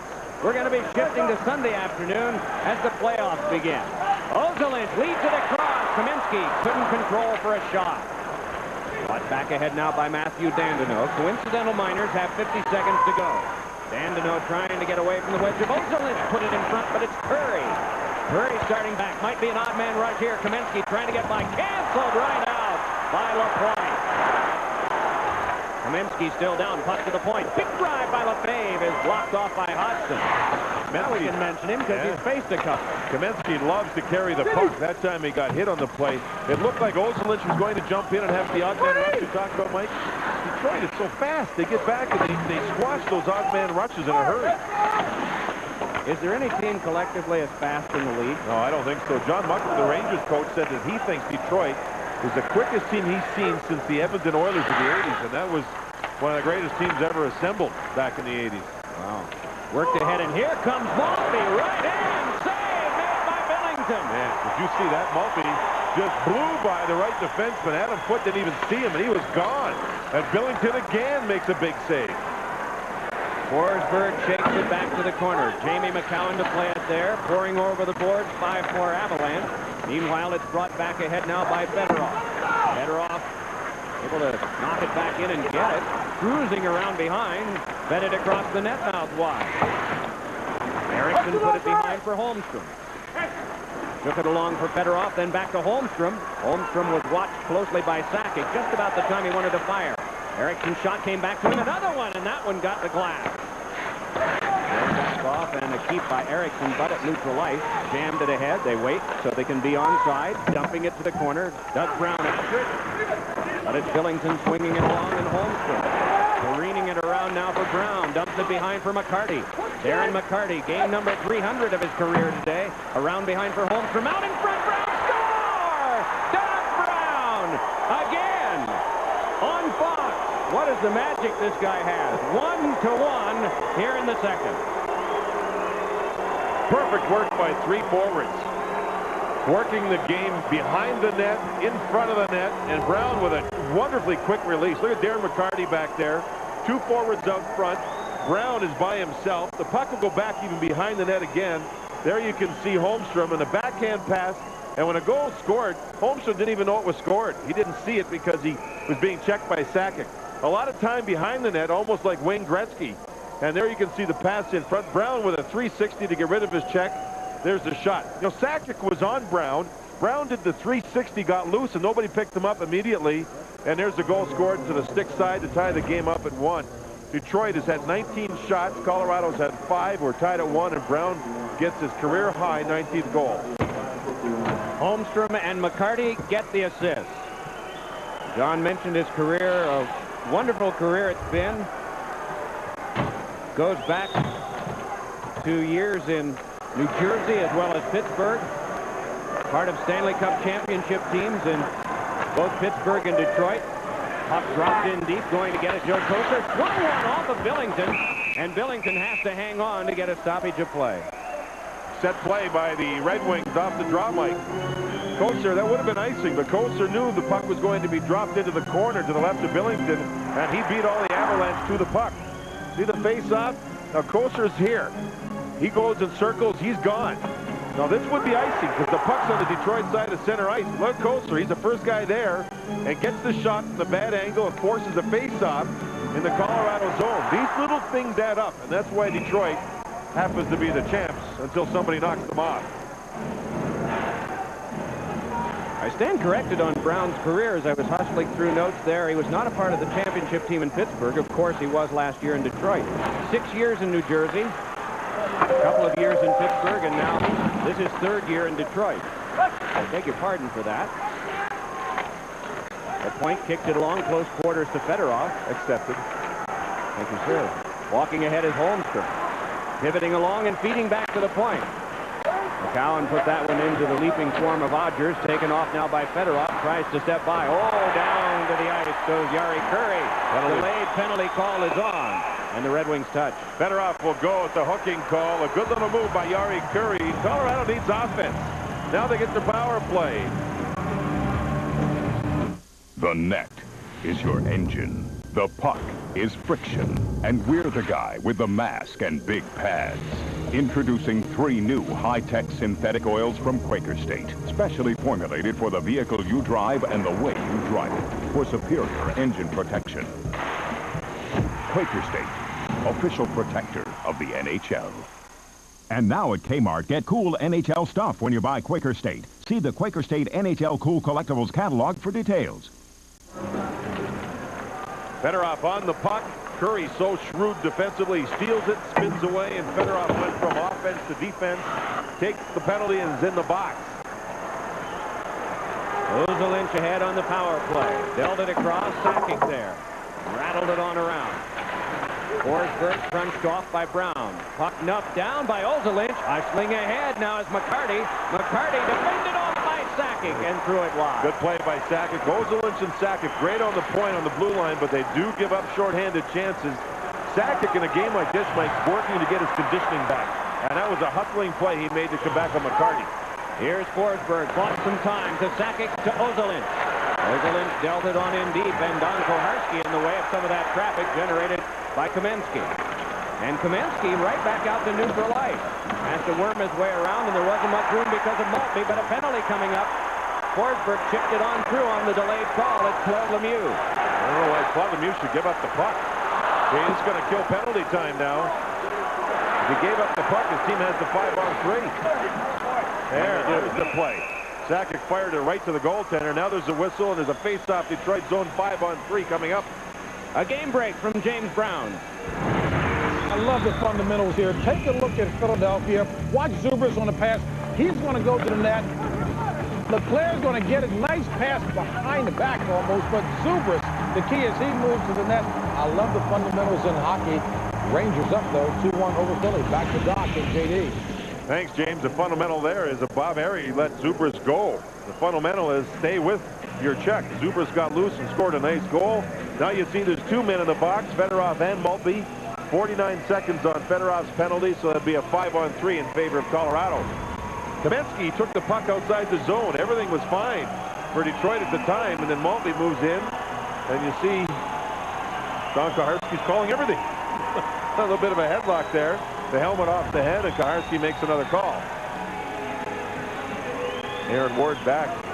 Mike, with some smelling salts in his hand there, as you see. He's trying to collect himself after getting popped a couple of times by Forsberg. Forsberg on the ice with his 5-on-3. This should be interesting. Lemieux and Kamensky are there as well. Sakic and Ozilin in back. The Iron Three are Draper as well as Rouse and McCowan. Well, Sakic will start. Handing over to Ozilin. Sakic. Lemieux.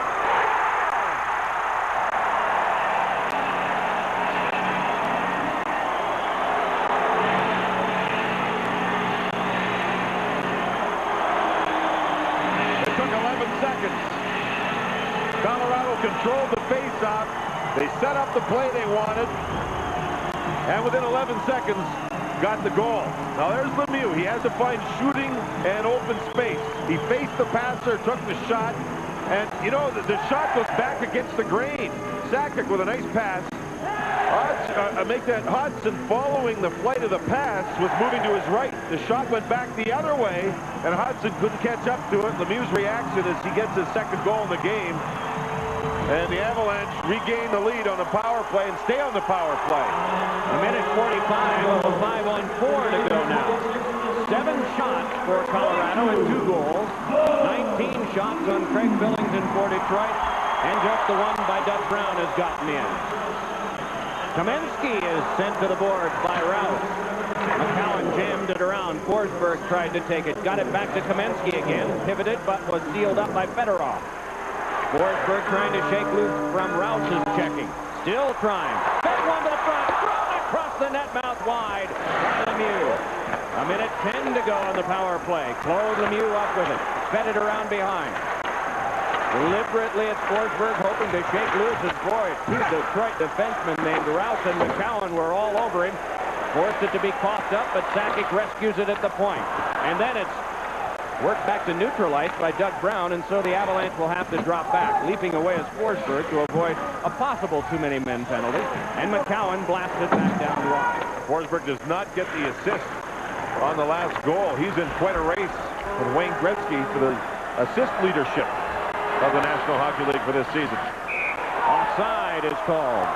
Forsberg, Yager, and Gretzky all started the day with 66 assists apiece.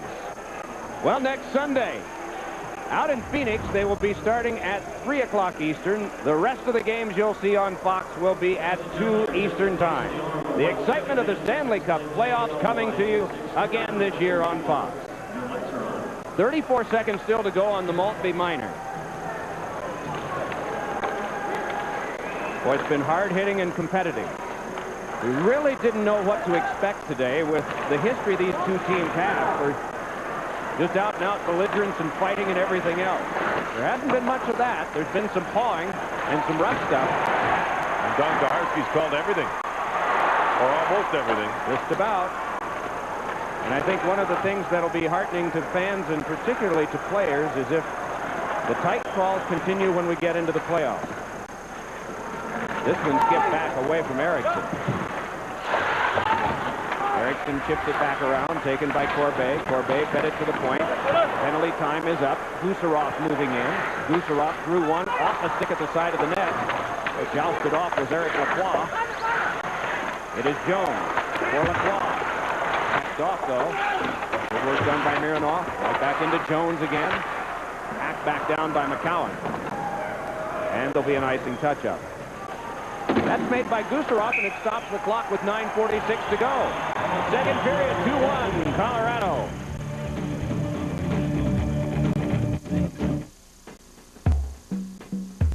Little trucks make for long weeks, but Dodge Dakota's bigger to lighten Monday's load. Its tough Ram looks make Tuesday more memorable. Its longer, wider stance smooths hump day right out, while its superior magnet power makes Thursday fly. And voila, it's Friday, and better yet, the weekend. Dakota, for shorter weeks and bigger weekends. At BASF, we don't make a boat, we make it faster. We don't make the safety seat, we make it more comfortable. We don't make the studio, we make it quieter. We don't make the golf clubs, we make them more powerful. At BASF, we don't make a lot of the products you buy, we make a lot of the products you buy better. BASF. This year, all 26 teams of the NHL will be drinking Powerade.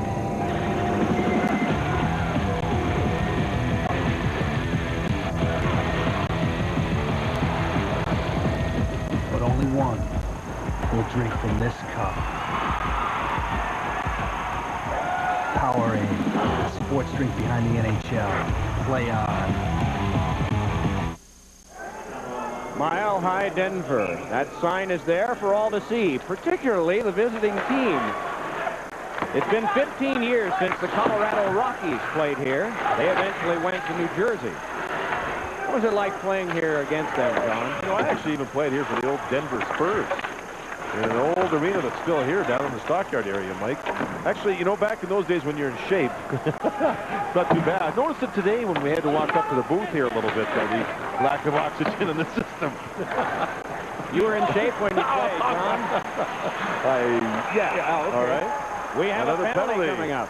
And the signal by Don Koharski is roughing. Well, it's been a game of specialty teams, has it not? Anything close to getting nasty. Don Koharski's been hammering everybody down.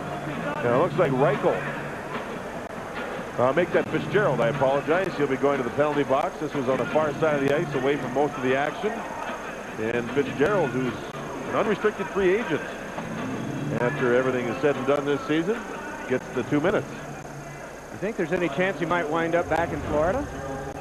That's a good question. You know, he's going to Liz Ward. A little push from behind. Sure loves the treatment he's gotten here. Oh, yeah, he really Colorado. does, doesn't he? He was able to go home for a few days and see his family. His family's now here in Denver.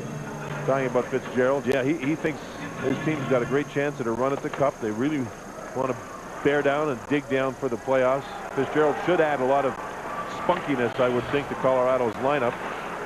And then we'll see what happens regarding the contract. Brown a shot, and Billington got that one. There's, again, Detroit speed.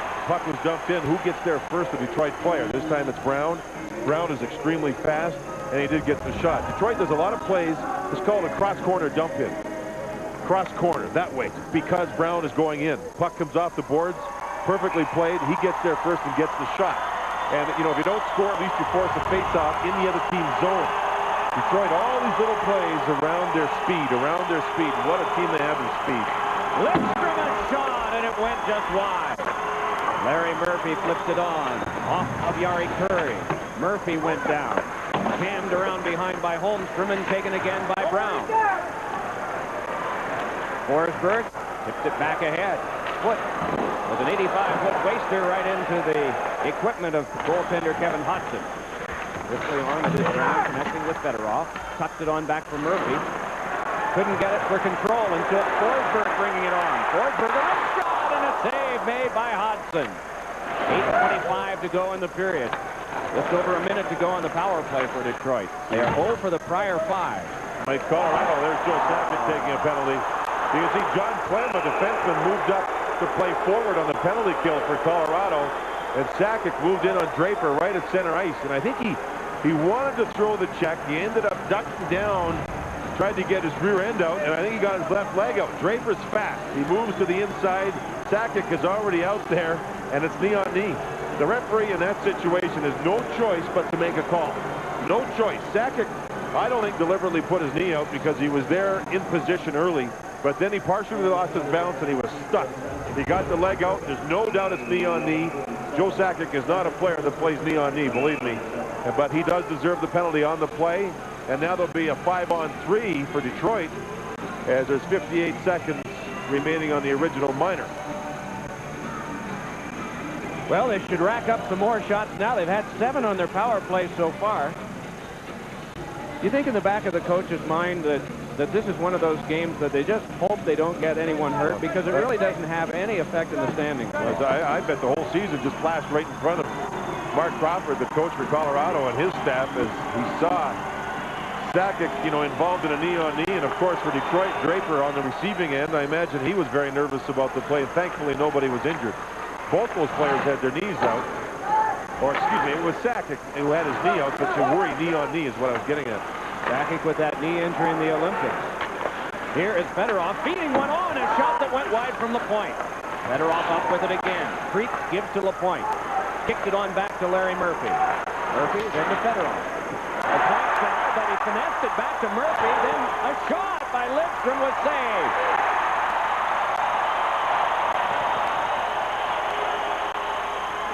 Brought back on now by Lidstrom. Shaken to the half boards, but drilled back by Kucherov. Didn't hit the referee. Forsberg able to get on the ice now. He's fresh for the rest of this 5-on-3. Only 9 seconds to go. It's amazing the athletic recovery. I mean, totally out of it was LaPointe, but he still was able to fidget the puck back and keep the play alive. Here he is again.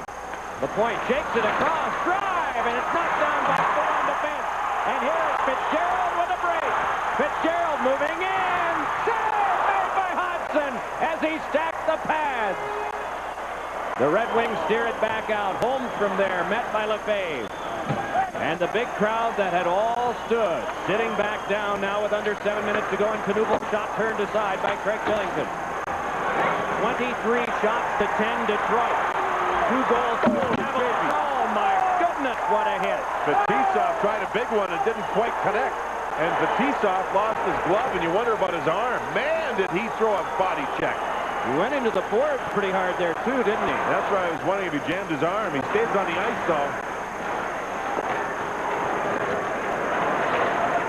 Chip back from Mironov. Just watching Fetisov across the way. He seems okay. He hasn't played a whole lot. He's trying to get his timing going. He's a big guy who needs timing. He tried to get back with Fitzgerald on the breakaway. Fitzgerald out of the penalty box. Short-handed breakaway, and Hodgson reads the shot, kicks it out as Fetisov got back. Great save by Hodgson. Look at Fitzgerald move across. He maybe was thinking about going high and couldn't get the puck up. Hodgson took away the lower portion of the net. What a wonderful save. Detroit had the 5-on-3. Only got 2 shots. Both times, though, Billington was there with the saves. Now, Fetisov, look at this thing. He moves down. He's got him lined up. Here it comes. And, oh, get out of the way. And more of a miss than anything. Oh, my. That was on Lacroix. Oh, was that close. Well, while all of this was going on, Chris Draper and John Wharton went across to the Red Wings locker room. So that may have come from the knee-to-knee hit from Joe Sakic. Ooh, it does make you nervous. In a game like this, 3 things can happen, like the forward pass in football. 2 are bad. 1, you have an unseemly thing that results in suspensions. 2, you get guys injured. The third one that's good is you get through the game and it's an entertaining thing for the fans, and no one gets hurt. Maltby a drive. And that one rocketed into the seats. So the carnage is picked up. We'll see what we can learn. We'll be right back. Glidden and Home Depot together, it's an unbeatable combination. We are a paint store in Home Depot. Glidden's been around 120 years, and they know paint. It's unbeatable. So I can always honestly recommend that you use Glidden paint. It applies easily, doesn't splatter because it's a nice thick paint. And you just get a brush and roller and go at it. It covers really well. It's a quality paint. Good durability, good price. Glidden has it all. You don't stay in business for 120 years if you don't have good exterior paint. Little trucks make for long weeks, but Dodge Dakota's bigger to lighten Monday's load. Its tough Ram looks make Tuesday more memorable.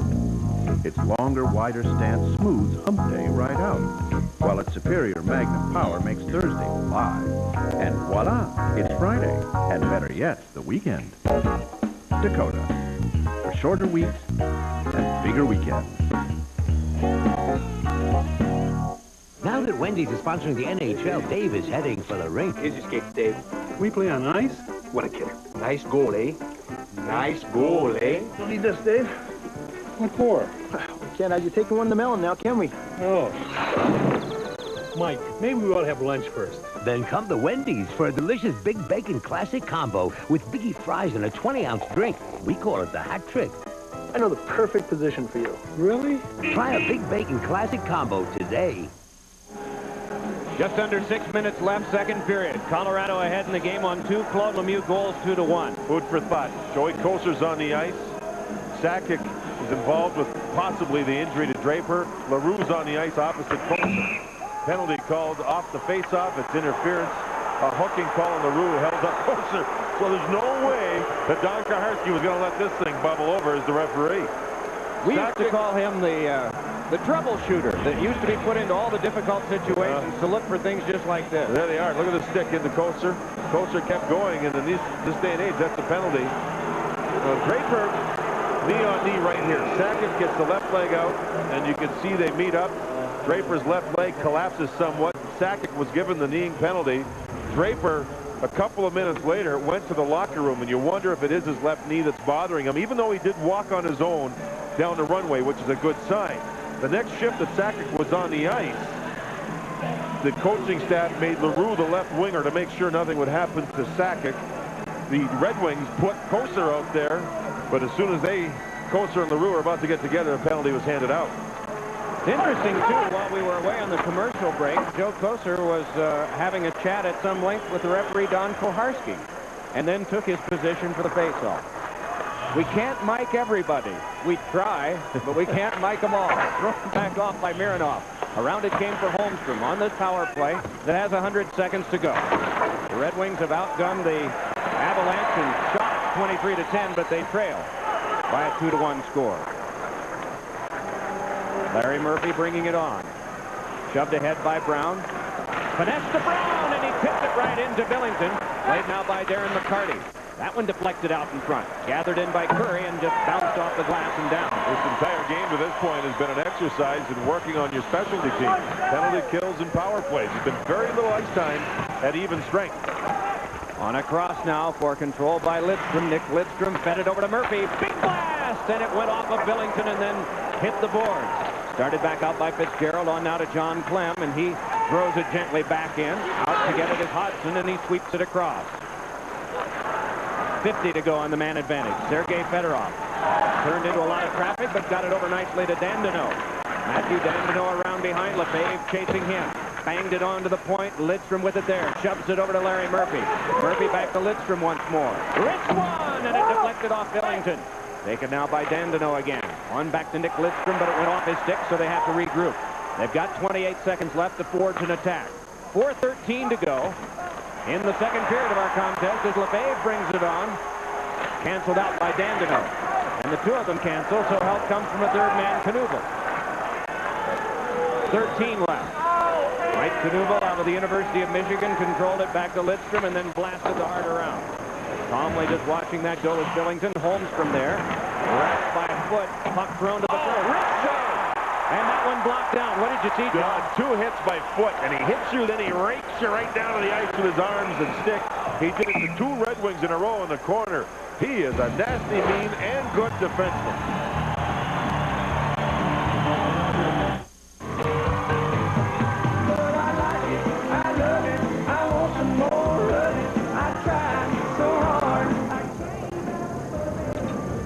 So these are really Tim McGraw's jeans? The genuine article. How'd you get them? You'd be surprised what some people do for a cold Bud Light on a hot day. Yeah, right. I love it. Bud Light is proud to sponsor Tim McGraw. The net is your engine. The puck is friction. And we're the guy with the mask and big pads. Quaker State now makes high-tech synthetic motor oils, specially formulated for the vehicle you drive and the way you drive it, for superior engine protection. Quaker State, official protector of the NHL. Receive free roadside assistance coverage when you purchase Quaker State. Get details at participating retailers. Lighter yet stronger. More power from less space. More space from less size. A drag coefficient among the lowest in the world. There's more than a pattern emerging here. It's the world's first use of cyber synthesis, where vehicles are designed, built, and tested in the virtual world so they'll perform better in the real world. The new Durango and the new Intrepid. New vision from the new Dodge. We talked about Adam Foote. Watch the nastiness. Oh, on Holmstrom. Moves right over to the right side of Knuble, and oh, same move. That's why Adam Foote is thought of as a nasty, good, tough defenseman, and he just sometimes hates playing against the guy. Man, is he a good player. Well, it was after a whistle, and that may bring some retribution. It is Jeff Odgers. Play is stopped. Mark Crawford talked about the rivalry between these two teams. Here are his observations. We've had two very tough playoff series with them. They've been very physical in nature, both of them. They've been very emotional in nature, and that's what rivalries get built on. The regular season games have been entertaining because of the spillover of the emotion through the regular season. Today, who knows? Here's a little example. Mark Crawford, they talked to Mark about wearing a mic today. He said, Scotty wearing one? We said, no, I never asked Scotty. Oh, if he's not wearing one, I'm not going to wear one. And he's got a good point. So I love this rivalry. This is going to be something. These two teams could possibly meet, as we all know, in the second round. Two terrific hockey clubs. Great support in both cities. Man, that'd be something to watch. Check the rule book again today, and there's nothing in there against not liking an opponent. And the only thing is that Don Koharski is here to make sure that that hate doesn't spill over too much. He's done a pretty good job, but there has been some roughness and some carnage on some hits. Aaron Ward is back, but hasn't played. He's been at the bench and has had some smelling salts after being worked over by Forsberg. And Joe Sakic a knee-to-knee thing on Chris Draper, and Draper went to the locker room and has not returned. Rolled along now by LaPointe. LaPointe into traffic. Claude Lemieux up with it there. He's got both of the Colorado goals. Doug Brown with the one for Detroit. Boy, there's always that chance for a little extra, and they don't pass it up. Well, Lemieux was involved with LaPointe, and then Forsberg moved over and threw a body check, and there's another one. LaPointe and Forsberg. The puck had just gone by, and Koharski's calling a kneeing penalty. Don Koharski knows this is very, very, very, very close to a complete explosion here. And LaPointe will go to the box. It'll be a kneeing call on Forsberg. John Wharton has just returned from the locker room, and Draper stays in the locker room. Here's LaPointe and Lemieux. They really battle on the boards, and then Forsberg moves in on Maltby on the right side. On the right side. Here he comes. Boom. And Forsberg, when he hits you, man, it's a jarring effect. Now here's LaPointe missing the puck and then moving across, and then you see a partial knee-on-knee. Borderline. But the call's made as Don Koharski's trying to keep everybody under wraps, knowing that this game does not mean a whole lot for the standings. Don, and there you can see Brown talking to Scotty Bowman on the bench, along with the other coaches, Dave Lewis, and everybody trying to figure out exactly what's gone on. Barry Smith is the other assistant coach with Detroit. I think, too, I should mention quickly, Scotty coached both the assistant coaches for Mark Crawford, Mike Foligno and Jacques Cloutier, back in the days of the Buffalo connection. So if Mike wasn't happy with his ice time, he's got at least good reason to try to get back with some wisdom that he is imparting over there to Mark Crawford right now. Sakic got a wrist shot. A remarkable save made by Hudson. Well, coming up in the intermission, it'll be James Brown and Dave Maloney back at our studios. They'll take a look at scores and highlights from the rest of the league. And Wayne Gretzky will be chatting about the playoffs. He'll not be a part of it this year, but he has some observations and we'll have a chance to listen to those. Great save by Hodgson with his right leg on Sakic, who darted in on the power play from the point position. Hodgson's made 2 big saves here in the second period. The first on the shorthanded breakaway by Fitzgerald, and then that save on the power play by Sakic. The shot. Mironov banged it around. Ozelinch played it further, but the Red Wings are able to clear. Just over 2 minutes to go, second period. Joe Sakic sent that one at the referee. It looked, it went whizzing right by Koharski's ear on a very direct steam in. I don't know how much I should put on this, but it sure looked like he was going for him. Thrown to the front by Forsberg, and that blocked off. Forsberg make a play there on Mironov. Forsberg's getting real physical now. They get some back from Mironov. Oh, did they go? Forsberg threw one powerful, mean body check to jar the puck loose. Here he comes. He's got Sakic. Forsberg to Sakic. Oh, and a save made by Hodgson. Puck trickled to the front, and it's sent by Fedorov, but kept by Ozelinch. Worked on to Kamensky. Kamensky dogged by Fedorov, around behind, chopped at by Mironov, and they work the outside. Creeping to the front, it's Sakic. Puck to the back. Ozelinch. Wait. Shoveled it off. Sakic a direction, and it's grabbed by Hodgson. Sakic playing the point of the power play, or is he just a rover? He's all over the place. Oh, man. Forsberg is getting hungry here in this game. Watch him move across and throw a body check. Bang! There. That jars the puck loose. Mironov stayed down for a while. Now, here you can see the fake shot pass. And watch the move on a great save with the blocker by Hodgson. His third big save here in this period. Ozelinch looks this time. He's got Sakic.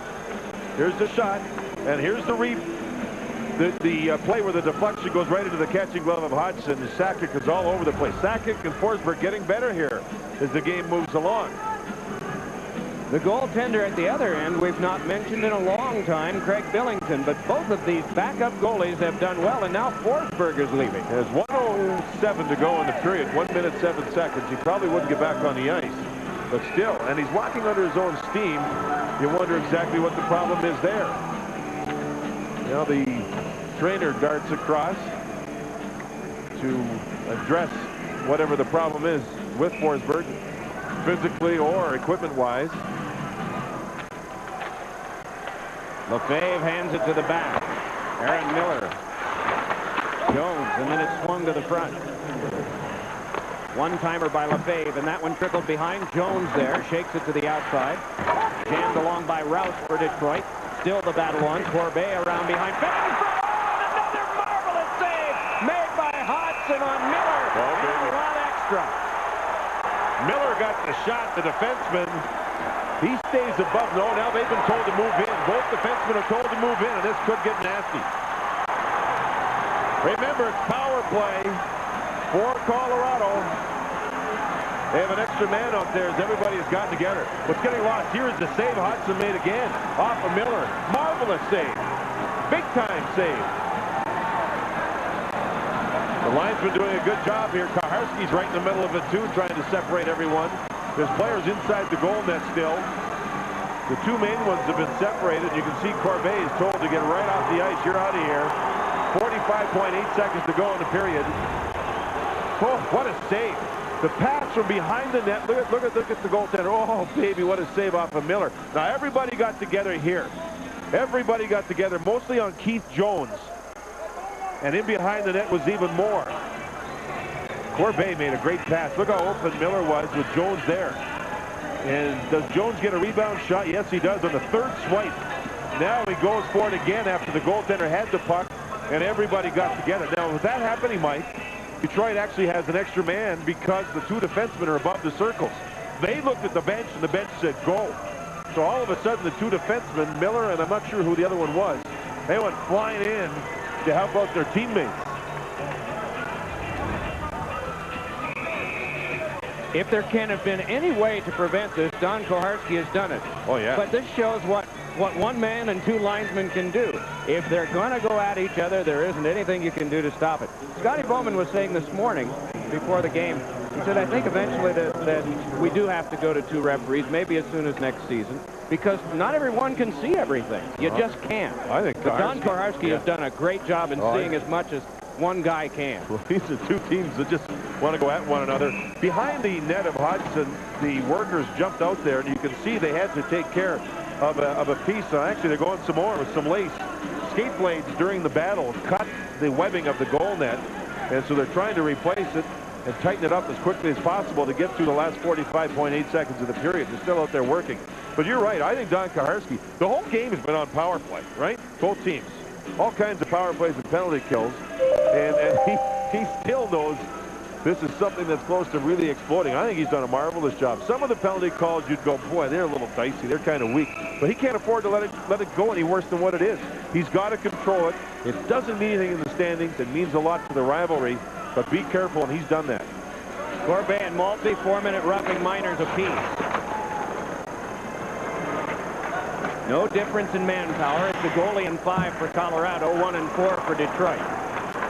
Penalty time will expire before the end of the period. Ozelinch bringing it ahead, trying to get through, and it came right in on Hodgson, and he covers, and we have another halt to play. 29.6 to go now as Ozelinch tried to transport the puck all the way up ice. He is, when he's going, he skates well and he's confident with the puck. Jari Kurri came in on the far side. There's a crew here today from Finland going to interview Jari Kurri during the second intermission and send it back to Finland, as this is the last game, regular season-wise, that Jari Kurri will play. What a marvelous career and what a marvelous guy he is. Always been a great teammate. That little girl, eh? Well, Mom will tell you about it later. You can watch it on tape, maybe. Off this face-off, sent to the point. Big shot by Ozelinch, calmly blocked off by Hodgson. Diving play by the Red Wings, and just now regaining his glove from it is Larry Murphy. Miller peels off in the final 17. Power play is over. Teams are at full strength. 10 seconds. Well, we'll be trying to conduct an injury watch. Forsberg had left, and so had Chris Draper. We'll do our best to find out. We realize that teams, especially at this time of the year, are not in the business of journalism. They're in the business of protecting. But 2 periods have been played. End of the second. Avalanche 2, Red Wings 1. James Brown and Dave Maloney will be along after these messages and a word from your local Fox station.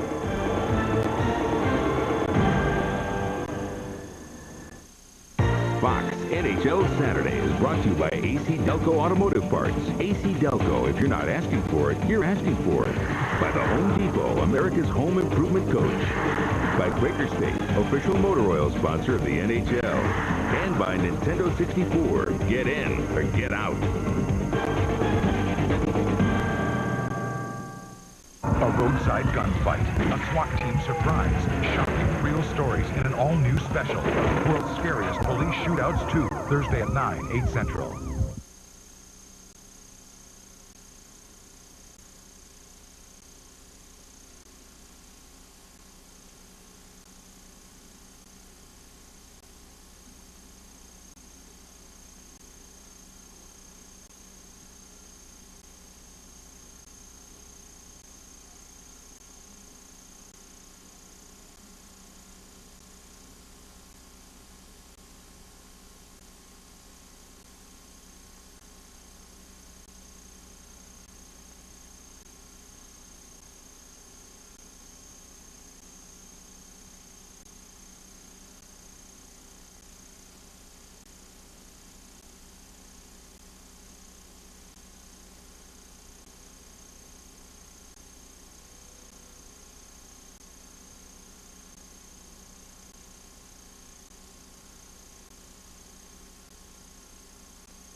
Back with Dave Maloney, I'm James Brown. Two playoff teams, Detroit and Colorado. Boy, are they going at it.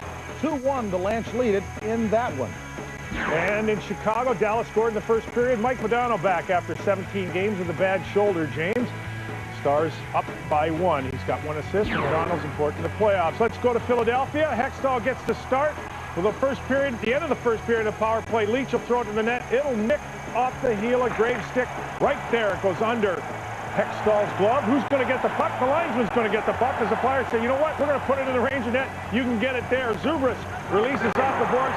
Gets a good give and go from John LeClaire, and Zubris has his team to within 1. They're in the third period. Will this be Hextall's last start? We'll find out. This is Robert Lang, Boston, Pittsburgh. In Pittsburgh, all alone is Martin Stracker right there. His second in the afternoon. Bruins not playing well. That would cost the Defoe his day in the net. Callis would come in, Defoe out. 4-1 Penguins in the second. Pittsburgh locked into the second spot in the East. Bruins maybe out of the fourth spot if they lose. Stefan Fiset and the Kings happy to be going to the playoffs, but not happy with this afternoon's effort. Look at all the Kings on one side of the ice. Who's wide open? Van Ham, I mean. And Van Ham blasted that one by Fiset, and the Ducks up 3-0. Kings struggling in their own end. Fourth spot in the East important because that means home ice in the first round. Capitals right now on top of that one. They win it by the score of 4-3. Detroit and Colorado, they're both in. They could just play out the string, but this looks like a playoff game. No, these teams certainly don't like one another. We had thought with Osgood and Waugh not in the lineup, that might have taken some of the emotion out of this game. Not this afternoon. And I think the rivalry is even more intense because both teams are very good. Talk about a real professional. Wayne Gretzky, 4-time Stanley Cup winner. Team didn't have a good year, but boy, did he. We'll get his playoff thoughts when we come back after this.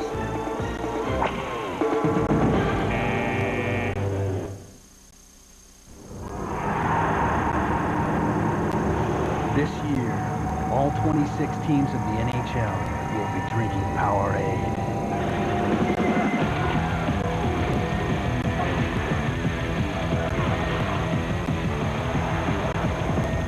But only one will drink from this cup. Powerade, the sports drink behind the NHL. Play on. As the pilot flies through the night sky, the helmsman steers a course that is true. The landing signal officer checks the approach. The weather crew keeps an eye on the storm. The air traffic controller directs every move. The air boss orders a clear deck. The captain gives the final word. And the plane safely lands on board USS Enterprise. In the Navy, no journey is ever made alone. Call 1-800-USA-NAVY. Let the journey begin. Ooh, a computer with the 300 megahertz Intel Pentium 2 processor. You know it's fast, and you thought it was priced just out of your reach. Until now. The 1999 PC with the 300 megahertz Intel Pentium 2 processor from Gateway. Complete with 32 megs of RAM, 17-inch monitor, AGP graphics, and a whole lot more. Call us at 1-800-GATEWAY, and we'll build one for you. Now that Wendy's is sponsoring the NHL, Dave is heading for the rink. Here's your skates, Dave. We play on ice? What a killer. Nice goal, eh? Nice goal, eh? Don't need this, Dave. What for? We can't. You're taking one in the melon now, can we? Oh.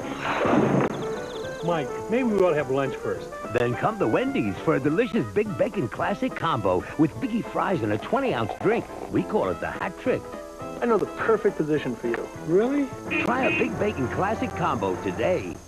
Once you see satellite TV, you gotta have it. The picture, the sound, all the channels. Thing is, which one do you get? I got Prime Star. It comes with a risk-free guarantee. So if I've got a problem, I'm covered. Plus, Prime Star was ranked #1 in customer satisfaction by J.D. Power & Associates. Prime Star. Every decision should be this easy. Prime Star Satellite TV. It's that good. At just $99 installed, it's the best deal from here to the moon. Call 1-800-PRIME-STAR or visit Radio Shack now.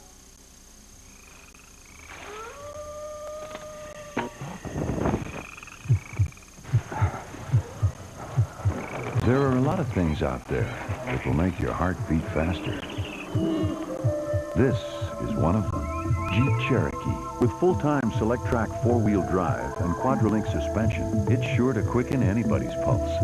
Now get Jeep Cherokee with all these features, including air conditioning at no extra charge. Will Damon's romantic evening backfire? Whatever you do, don't. An all-new Damon, 8/7 Central, Fox Comedy Monday. Brothers and sisters, welcome to Our Lady of the Puck, the only church where you can pray for your hockey team, be forgiven for your cross checks, and seek righteous retribution for those who have slashed against you.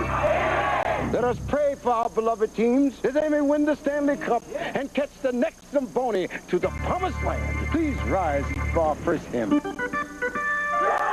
The Stanley Cup playoffs move to Sunday next week on Fox. Hallelujah!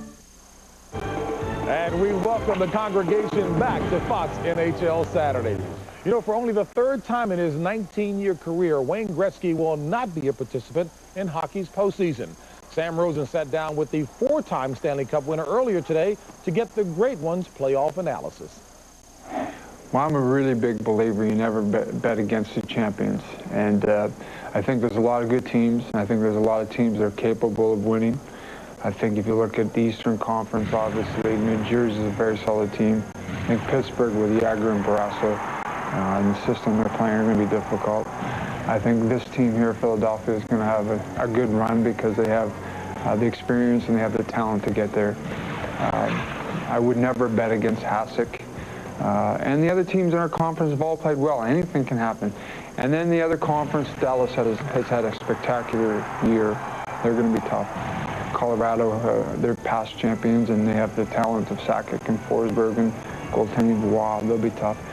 And those other teams in the division, teams like Phoenix and Edmonton, San Jose, they play hard and they're fast. Anything's possible. But when it gets down to it, I like Detroit. I like their experience. I like the fact that they have Fedorov and they have Yzerman. I think their defense is solid. They're just going to be tough to beat. And anyone who beats them deserves to win a championship. Not a bad analysis. Not bad. It might be the only time Gretzky and I have on the same wavelength. I like Detroit too. But more importantly, Wayne has been terrific this year. And the team, the Rangers, who have not made the playoffs, I think he's shown all year long the perspective he's had on the game. He was the star off ice in Nagano. He does the right things at the right time. He is indeed the great one. You are Al Gretzky, our playoff maker right here in the studio. All right, folks, and Fox NHL Saturday continues after this.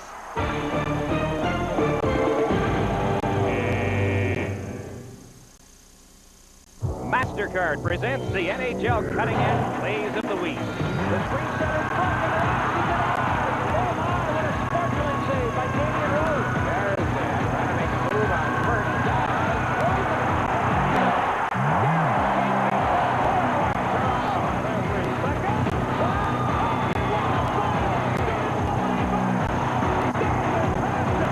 MasterCard, official card of the NHL and proud sponsor of the Cutting Edge Play of the Year.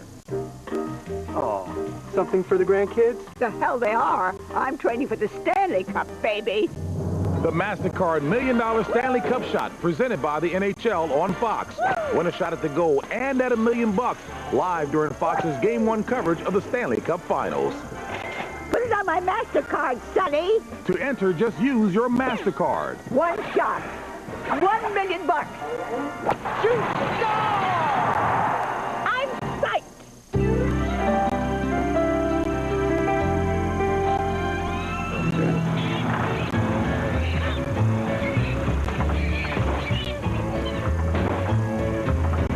Oh, great.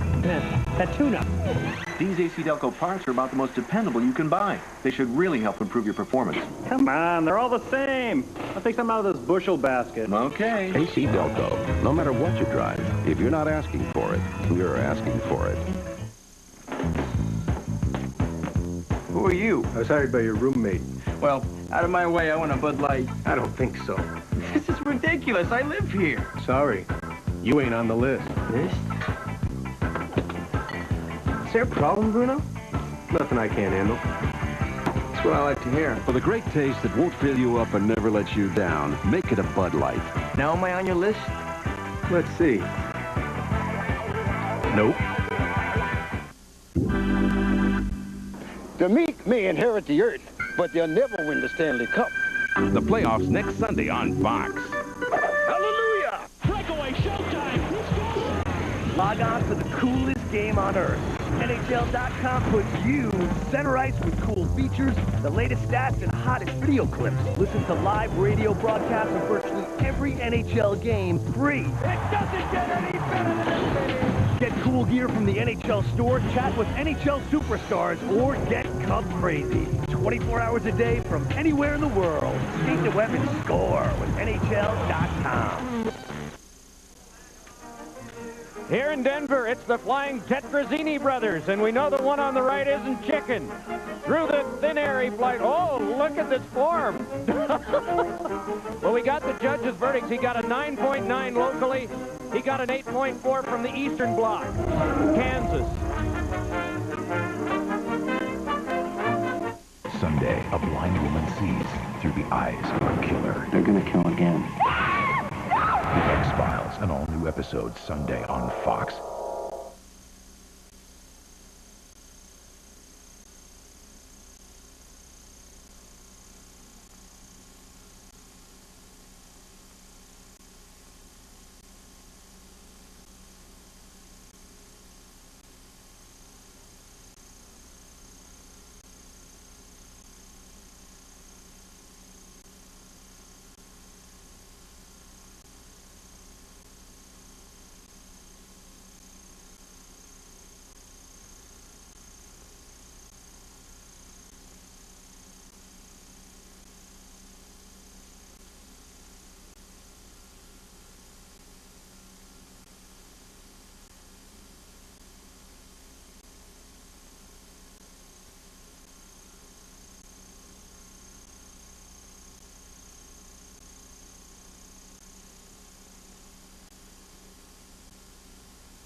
A season of champions only on Fox Sports.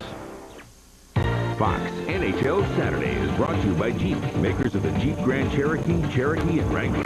By the U.S. Navy. Navy, let the journey begin. By Rogaine Extra Strength for men. And by Bud Light, for the great taste that won't fill you up and never let you down. Make it a Bud Light. McNichols Arena and Joe Louis Arena in Detroit have seen some huge battles between these two teams over the last couple of years, beginning in the playoffs of '86. Today, they're seeing, I guess, comparatively a rather calm one on the last day of the regular season for both of these two teams, although there more games are going to be played tomorrow. But it's 2-1 Colorado at the end of two. What do you think? Well, so far through two periods, I would think the play of Craig Billington in goal for Colorado. He's been very, very good. Hudson allowed one bad goal, but he finished the second period in Detroit's goal playing very, very well.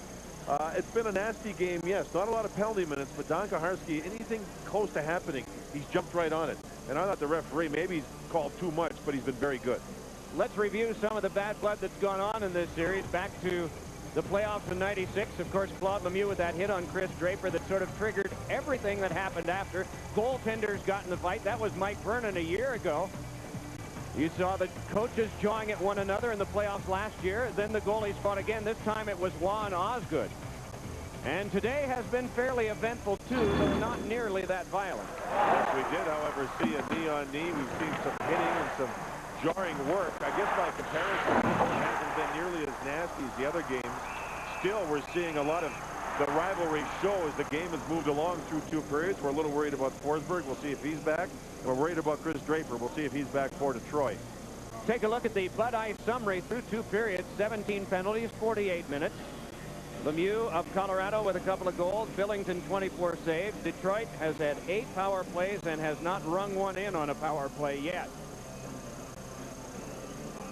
Looking across, Mike, I know that Forsberg has returned for the start of the 3rd period. I'm not quite sure just yet about Chris Draper. I only see 13 players on the bench.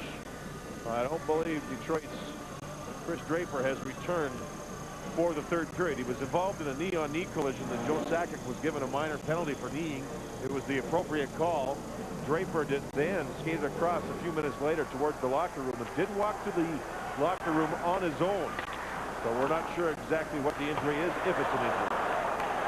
It was a delayed offside, eventually wiped out as it turned back to neutral ice.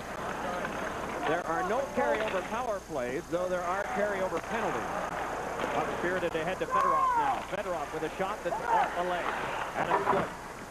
Rack Holmstrom thrown onto the back and must be carried to neutral ice by Mironov, and then it's given up to Yari Curry. Starts it ahead, gets it over for Fitzgerald. A backhander went wide from Eric Lacroix. Chopped away from Curry, and now Detroit can shift back to offense. With the loss of Draper, Detroit's down to 9 forwards. They did dress 8 defensemen. A great shot by Mironov, got the post. It'll be interesting to see how Detroit can handle this altitude and only 3 lines for this 3rd period, Mike. It's been interesting. Initially, we had been advised that both Lidstrom and Murphy would only play power play, but they're winding up with a lot more than just an occasional shift, realizing there have been a lot of power plays in the game, but they're out there in an even strength situation right now. Up taken along by Miller. Miller flipping back to neutral ice, off Lidstrom and taken by Murphy. Aaron Ward has played some since coming back and being rung earlier in the 2nd period. We've not seen him yet in the 3rd, but it's still very early. Not a minute and a half even gone off the clock. Brought back out by Dandino. Matthew Dandino shook it back along, but it caught a teammate offside. And so play is stopped. These are a pair of teams that do very well in the final 20 minutes of play. Yeah, you can see 1st and 3rd here, Detroit and Colorado. Buffalo number 2. Buffalo's got the best plus-minus. In other words, goals for and against in the 3rd period. Buffalo by a wide margin the best with what they've been able to do. A lot of that has to do with Hasek's goaltending, of course. But 2 of the better teams in that respect right here on the ice. Joe Kocur on the ice. His dad watching from Kelvington, Saskatchewan. Joe Sr.'s birthday, and Joe said he may try and get one here this afternoon. He has not had a great deal of ice time, only 4 minutes, 10 seconds into the 3rd period. They have Ward up on a left wing now, and LaPointe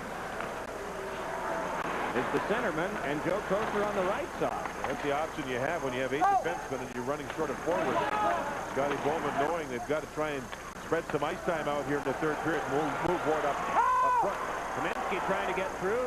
Nothing there. The T-top banged it around behind. Kaminsky's mad at LaPointe. He wanted to go back over and give him a swat with his stick. They thought better of it. So he tried Kocur instead.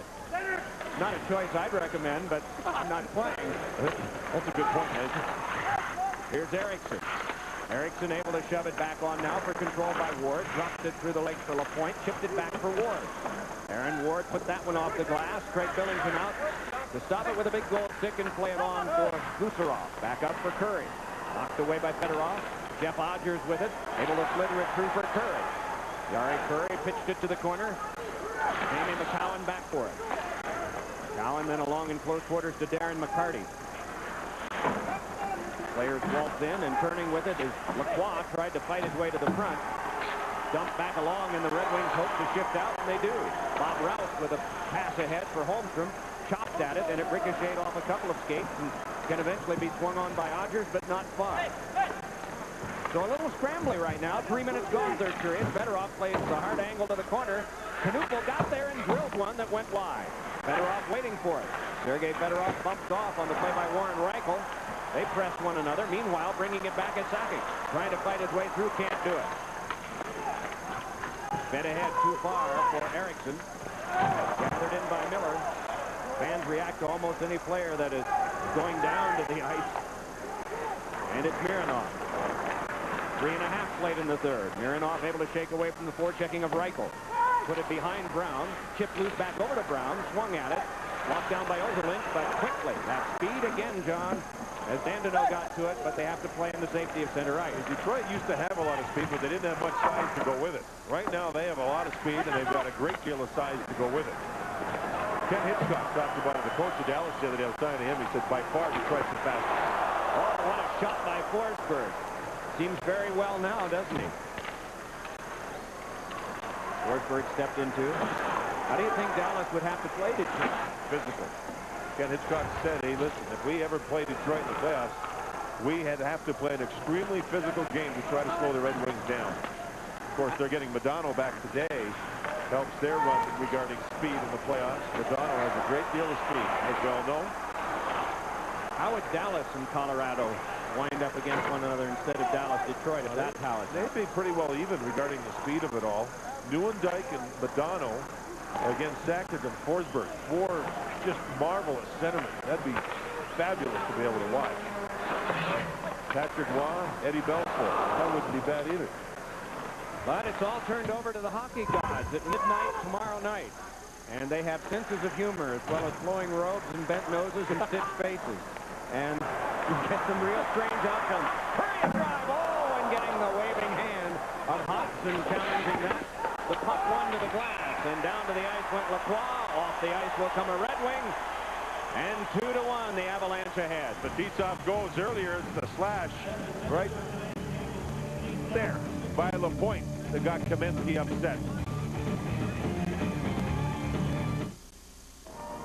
Got your Bud Light, you can't hit my friend. Let's go. I'm thirsty.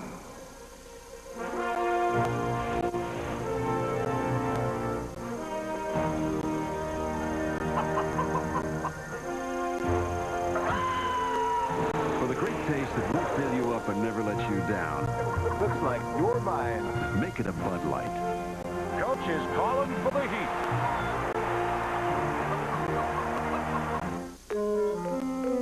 I've got some great ideas for a website. We could have a spinning logo or a flaming logo. You know what would be a great idea? If people with PCs anywhere could order our products, and that was all tied together, inventory, billing, vendors, you know, the works, then that would change everything. I don't know how to do this.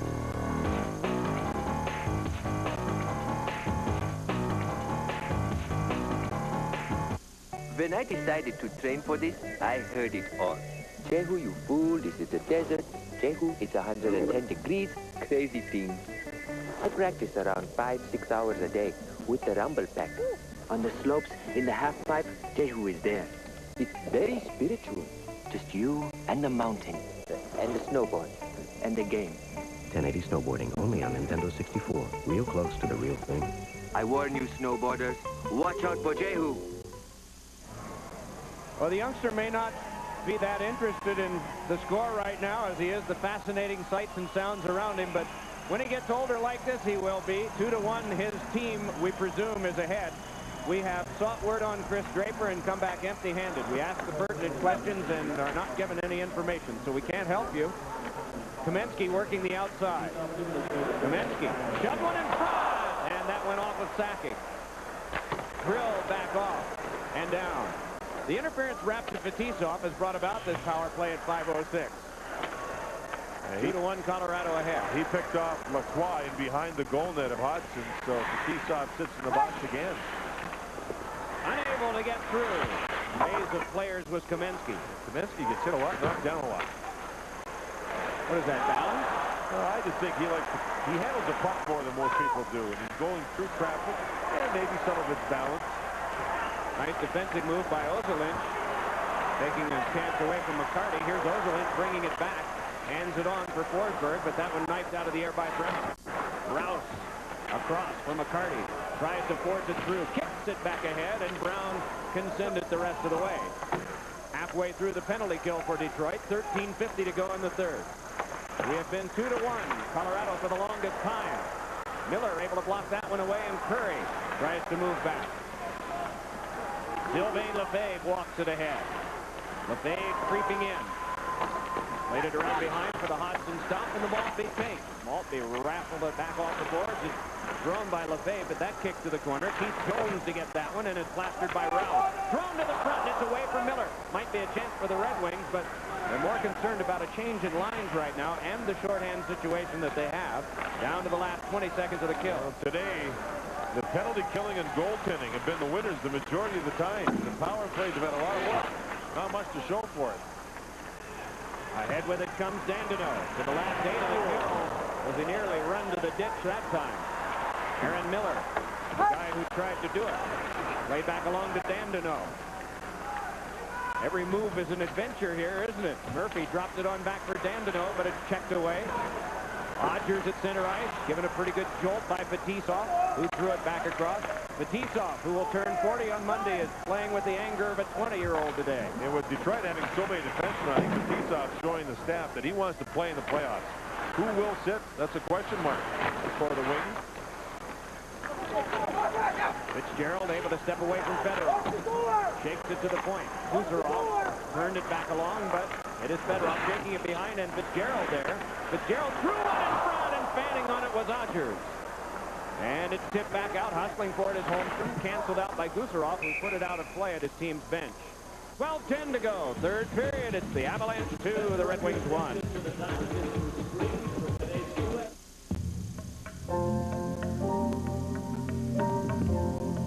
Over the years, one brand has won more 4x4 awards than any other name in history. Once again, we've captured everyone's attention. Jeep Grand Cherokee 5.9 Limited, 4x4 of the year. Jeep, the most award-winning brand of 4x4s in all the world. In a perfect world, golf balls would taste more like gumballs. In the real world, Diet Dr. Pepper does taste more like regular Dr. Pepper. It's the taste you've been looking for. Dr. Scholl's next stop, San Antonio Zoo. I want to talk to you about pain. My knees ache. Lower back. Did you know your pain could be caused by the way you walk? The way I walk? Dynastep insert supports your foot so that it hits the ground evenly. I really think these would help my lower back pain. Feels real good on these big old feet. Now that Wendy's is sponsoring the NHL, Dave is heading for the rink. Here's your skate, Dave. We play on ice? What a killer. Nice goal, eh? Nice goal, eh? Don't need this, Dave. What for? We can't have you taking one in the melon now, can we? Oh. Mike, maybe we ought to have lunch first. Then come to Wendy's for a delicious Big Bacon Classic Combo with biggie fries and a 20-ounce drink. We call it the hat trick. I know the perfect position for you. Really? Try a Big Bacon Classic Combo today. Boys. Reichel and Holmstrom crowding in a little bit. Here we go with an even strength shift. Sakic on the ice. LaRue on one side, Reichel on the other. I think the coaching staff of Colorado want to make sure they get into the playoffs with a healthy Joe Sakic. The bodyguard's with him. He's got him, doesn't he? Reichel and LaRue. Big shot by Holmstrom, save, and the rebound spike to the corner.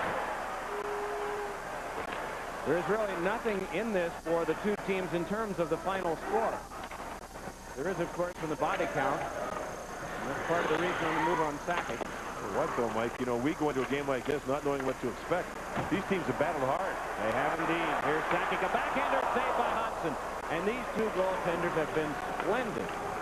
Hodgson at one end and Billington at the other. Fetisov tried to feed it through. Tipped on back by the Avalanche. It'll be down for an icing touch-up. Let's check in with James Brown in this game break. Doc and JD, I know JD loves this. The league's top power play in action here in Dallas. Take a look at Zubov to the right of the screen. Nice pass. Gets the door. Rister thought it was there, but it was tipped in by Joe Nieuwendyk. Team high 39 goals.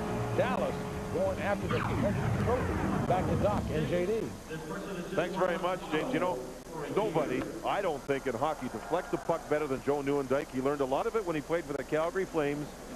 Bob Johnson then, the late Bob Johnson, he was the coach, and what a power play it was. And Al McInnes would blast the puck from the point, and Joe Nieuwendyk would deflect it. Dallas might play San Jose. They might play Edmonton. You see that Detroit had a winning record decisively over Phoenix. 3-1-2 on the year. Yeah, Phoenix will play tough. That's a gritty hockey club. It's the Chuck getting rolling. Bobby forward. The defenseman, Newman. St. Louis 3-0-1 against Los Angeles. Brett Hull was a factor with 3 goals and 3 assists in the 4 games. Yeah, they don't much like each other, do they? And there was no rule against it. Baby. No. This game is presented by authority of the National Hockey League, intended for the private use of our audience. Any rebroadcast or other use of this telecast without the express written consent of the National Hockey League is prohibited. Just one quick question, Mike. We'll take a look here at the Red Wings moving up ice. Lacroix with a little water ski there on Dandino. Down he goes. You think that they'll be wearing white in Phoenix? Oh, yeah. Yes. That's one of the things they inherited from Winnipeg. And they are boisterous there. The place sells out. They have one of the best seats I've ever seen in hockey. At one end of the ice, the overhang. It actually overhangs the net at one end, and that front row there. During the regular season, it's 50. Might be a little more when Detroit gets there for Game 3. But you can see every corner, including the near ones. There isn't a seat in the house in most arenas where you can see each corner. You can follow the puck everywhere. Oh, yeah. One thing's going to be interesting in that series, Detroit and Phoenix, travel. Yeah, travel. 3-hour time change. Scotty Bowman was already sitting down trying to map out when it's best to leave after Game 2. Do we leave right after the game, or do we leave the next morning? 3-hour time change, body clock time, playing within 24 hours, playing 12 hours. He was like a mathematician trying to discuss exactly what he thought would be the best avenue for his team. All the experience that he's had in the playoffs, I think that he probably has the game plan formulated in his mind probably 2 months ago. 7:30 Eastern starts in Detroit for the first 2, and then a noon Pacific time start for the 3rd game out in Phoenix. Ozelin rammed pretty well by Holmstrom. Up kept by Lidstrom to the glass, and then Kosar along for Maltby. Kurt Maltby trying again. Trying to force it away as Reichel chipped on back to Ozelin. Got some mischief out there right now with Kosar and Reichel. It is Joe Sakic playing it across. Mischief and protection. Murphy connects with Lidstrom. A 2-1 game halfway through the 3rd period. Larry Murphy rifled it back in. Bounced out in front. A little trouble there for Aaron Miller. Moving along is LaPointe. Fed back out now for Joe Sakic. Couldn't get it through Lidstrom. The 2 of them cancel, and play stops. Well, Claude Lemieux has had a good day today. This is his time of year. First period goal, second period goal. The first period was a long one. The second period, not quite as long, but just as powerful. Second goal, a power play goal, the only power play goal we've had in the game. That was a great shot. The first one, you know, we listened to Joe Micheletti talk during the pregame show about goaltending in the playoffs. You cannot afford a soft goal. You can see how valuable Lemieux is when he scores for Colorado, but that's the difference. Hutz has been great except for the bad goal. And that's the difference. It's a one-goal game. You can't allow bad goals, soft goals, when the playoffs come around. That is the difference. Good keep by Kaminsky. Kaminsky working the outside, gets it back over to Forsberg. Chipped along off Holmstrom. Erickson checked off. Good job done on him by Claude Lemieux. And that one chipped back in. There were high-scoring games between these two last year. But Detroit has won the championship in the 3 games this year, each team with a win, and there's been a tie. 2-0 win for Colorado, 2-0 win for Detroit, and a 2-2 tie. So today, 2-1. And Billington, he, I think, recorded the shutout, correct? Yeah. Yeah, here he is having another strong one against the Red Wings. Canuvo cuts off the icing, keeps the play alive. Brown's pass was taken by Clem.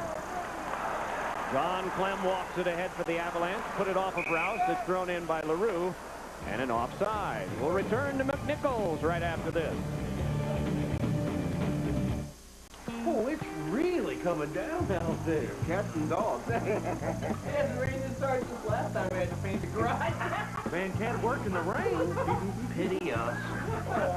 Is that what you're going to do all day? Honey, I can't hear you. The rain's too loud. The weatherman said it was supposed to be nice today. For the great taste that won't fill you up and never lets you down, make it a Bud Light.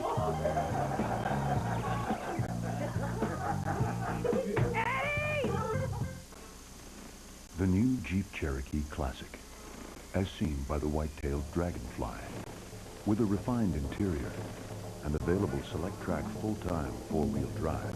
It's a great way to cross remote territory, no matter how you look at it. Even if you're a green tree frog. Now get Jeep Cherokee and all these features, including air conditioning, at no extra charge. Come on. Mailman. It's been a long time. Whoa! Mailman! You grew hair!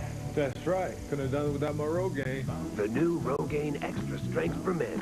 It's concentrated. It gets more to the root to grow 45% more hair than the original. Nice rebound. Sign my Rogaine. The new Rogaine. 45% more hair. It delivers for me. Well, tonight, a toy gun triggers a surprise bust on an all-new cop. Then, after surviving harassment by two ex-lovers, an anti-stalking crusader suddenly vanishes. Help solve the mystery on America's Most Wanted. America Fights Back. It all starts tonight at 8, 7 Central on Fox.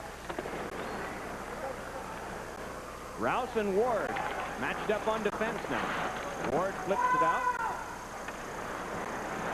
And it's shunted back out again from the Colorado end off of Fitzgerald. Thrown back by Dandino. Bob Rouse with it there. 8 minutes, 15 seconds to go. Third period of game 82 of an 82-game season. Detroit trying for points 499 and 500 in the last 5 years. They would average 100 points a season if they win this one today. The other two most productive teams over a 5-year span have been New Jersey and Colorado.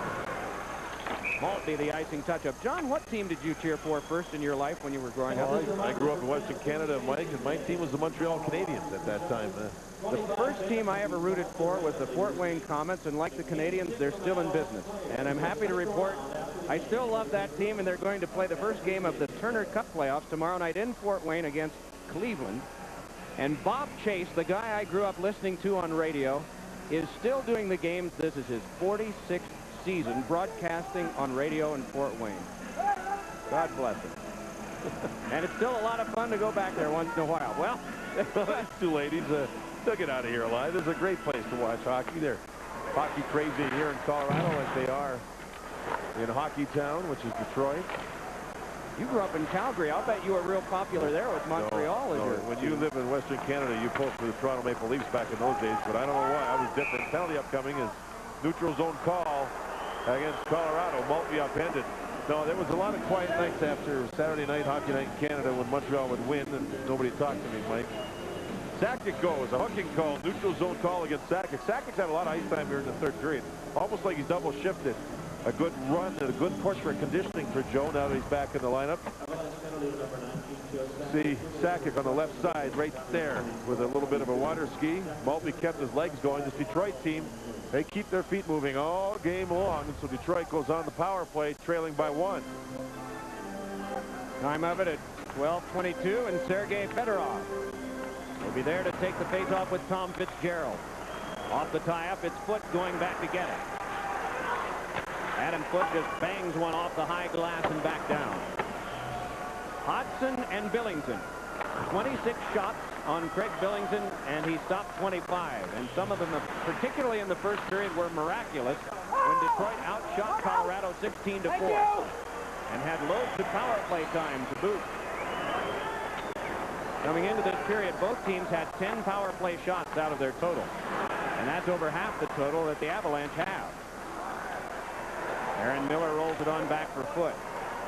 Wonderful job of penalty killing here in the neutral zone. Curry, Forsberg. And Fedorov rolling it back in. Holmstrom chops it in the air. Went off the high stick. I believe it was that of Lefebvre. They plunked him in the head on the helmet. Thrown back around behind the net. Still they control. So he gongs that one. Good play. Looked like Dominic Hasek heading the puck. Or Pele. Along the half court, they battle. Lidstrom wants to work further. And play stopped. 6:22 to go here in period 3 of this 2-1 game. The Avalanche are ahead. Talked about the goalies and how well they played today. One sneaky one by Lemieux got by Hodgson early. Other than that, yes, they've been very, very good. The backup goaltenders getting some ice time. The starters sitting on the bench resting, and they've both done a very good job. We talked about Billington's hockey schools where he teaches just goaltenders. London, Gravenhurst, Champton, and Belleville, Ontario, and he has one in which he has only 12 goalies in the camp. You talk about a lot of time spent with each goaltender. That's primarily for experienced ones, guys in the low minors or guys who are playing college hockey. Billington's quite a technically smart goaltender. I think he goes down a little more than he used to. Probably learned that from watching Patrick Waugh, and it works. Newell tried to get to the front. Clem guided it back out. And with Hodgson, he's not a technically read-the-book, stand-up type goalie. Hodgson's a battler. He really uses his athletic ability. We saw a lot of those saves in the second period where Hodgson was very, very good. Puck chipped off of Dandino. Helped along on this power play. Back to the point for control by Mironov. Dealt it back over to Dandino. Slams one that went off the leg of Aaron Miller. Erickson holds. Inside the four-man defensive box is Dandino. The puck has to be controlled by Mironov and is. Now on the outside to Dandino. Fed it across. One-timer is dumped by Erickson. And then Miller with a pretty good walking hit. And here's a chance for Sakic. Moving in on the breakaway.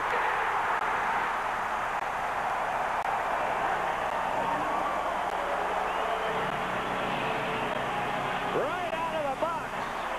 A 3-1 Avalanche lead. Good penalty kill. Real good penalty kill by the Avalanche. They did a nice job on the near side, jarring the puck loose.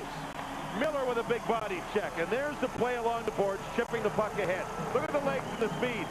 Nobody catches Sakic. Look at the shot. Oh, baby. Top corner. A rifle shot. He just looks and jars it to the top corner right over the catching glove of Hodgson. And the Avalanche have a 3-1 lead. And Joe Sakic, oh, did he show us something? Mike, back in the Canada Cup year, Joe Sakic was working with Team Canada. They did a lot of testing on him. Dr. Howie Wanger did the testing. And they figured at that time that his legs weren't that strong. He was put on a program. He did a lot of explosive drills. And now when you see him skate, he explodes. And he exploded past everybody on the penalty box and scored on the breakaway. Maltby up with this one. So it helped him not only in the speed in getting there, as we see Maltby with a 2-on-1 in LaPointe. Maltby couldn't get the pass through. It was blocked off by Miller. Boy, Miller had a strong game here. Puck kept now by Rouse. Hurried one, and that ricocheted off 3 of the Avalanche. And we should credit Fitzgerald for the play that he made along the boards to move the puck up to Sakic to lead to the breakaway. Now we have another power play coming up.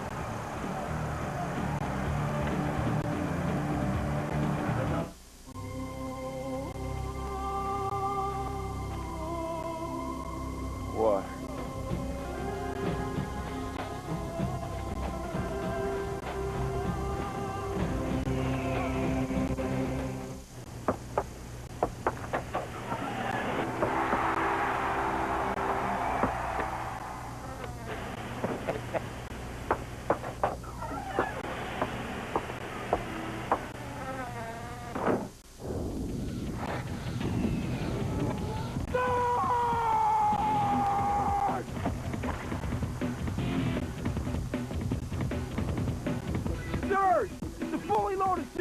with carbon.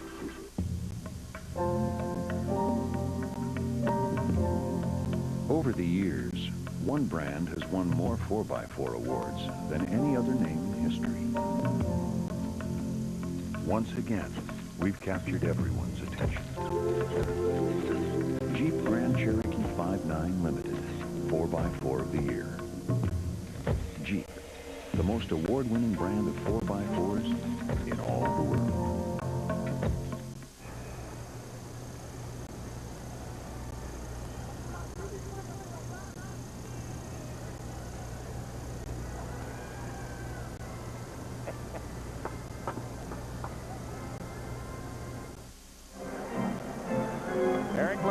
Gets the minor penalty for roughing at 15:05, so the Red Wings a chance to get back to within one. They trail by 2 here, and Mironov is able to drop it to the corner. Sergei Fedorov up with it there. Fedorov tried to work it along to McCarty, eventually got it there. Onto the back. Mironov, pretty good lacrosse-style cross-check to the back. Meanwhile, it is McCarty around behind. Feeds it to the outside. Fedorov cruises in. Wrist shot. Spot on. Rebound in front. Knocked away by foot on defense. And cleared as far as the neutralizer. Detroit 0 for 9 on the power play in this one to this point. Here's Doug Brown to Mironov. Fedorov, and it's grabbed. Billington continues to get the job done. You think about Detroit, though, no Larionov, no Kozlov, no Shanahan, and no Yzerman. A lot of offense out of the lineup. May have made a difference on their power play. Maybe not today with the way Billington's played. The other quick mention for Detroit is Brent Gilchrist, who's been out with an abdominal strain. Recently went down to Birmingham, Alabama to see the doctors down there. And he will not be available for Scotty in the first round of the playoffs. Talking about Gilchrist, Doctors Andrews and Clancy down there. So hopefully for Gilchrist, he'll be able to make it back if Detroit gets into the second round. Mike Richter, a win in Philadelphia. Oh, and a deflection in front. As getting a piece of that was Koser. It was just over the top of the net. Martin Straka, another one of those guys from the Czech Republic whose play was elevated at the Olympics and just hasn't come down yet. Had a hat trick today as well. Mike Modano in his first game back with a couple of assists. Played around behind Maltby. Maltby feeds. Erickson, a shot in the pass. Stop made by Billington.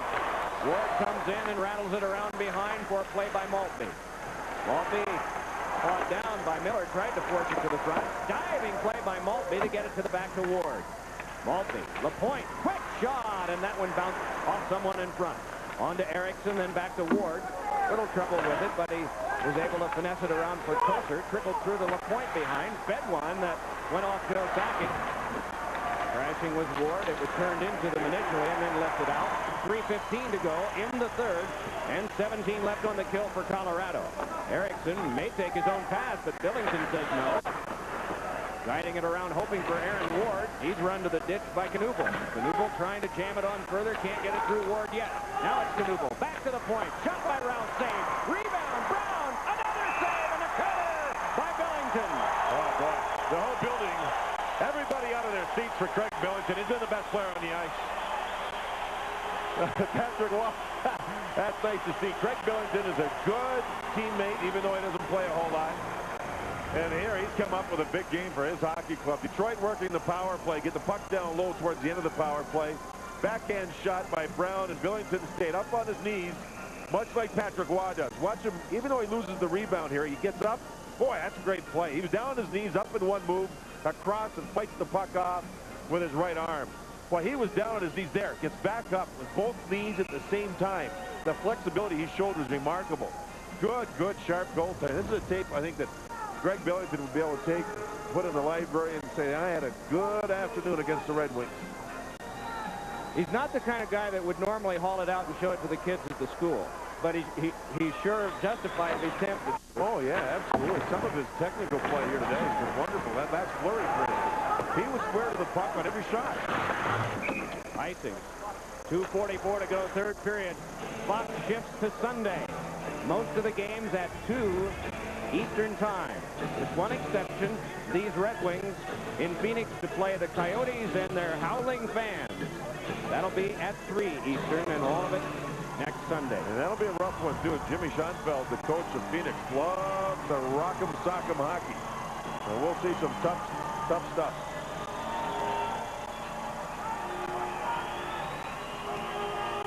"64 years of age, Scotty Bowman, coaching in the NHL for 26 years. You'd have to think, is there really anything he's not seen?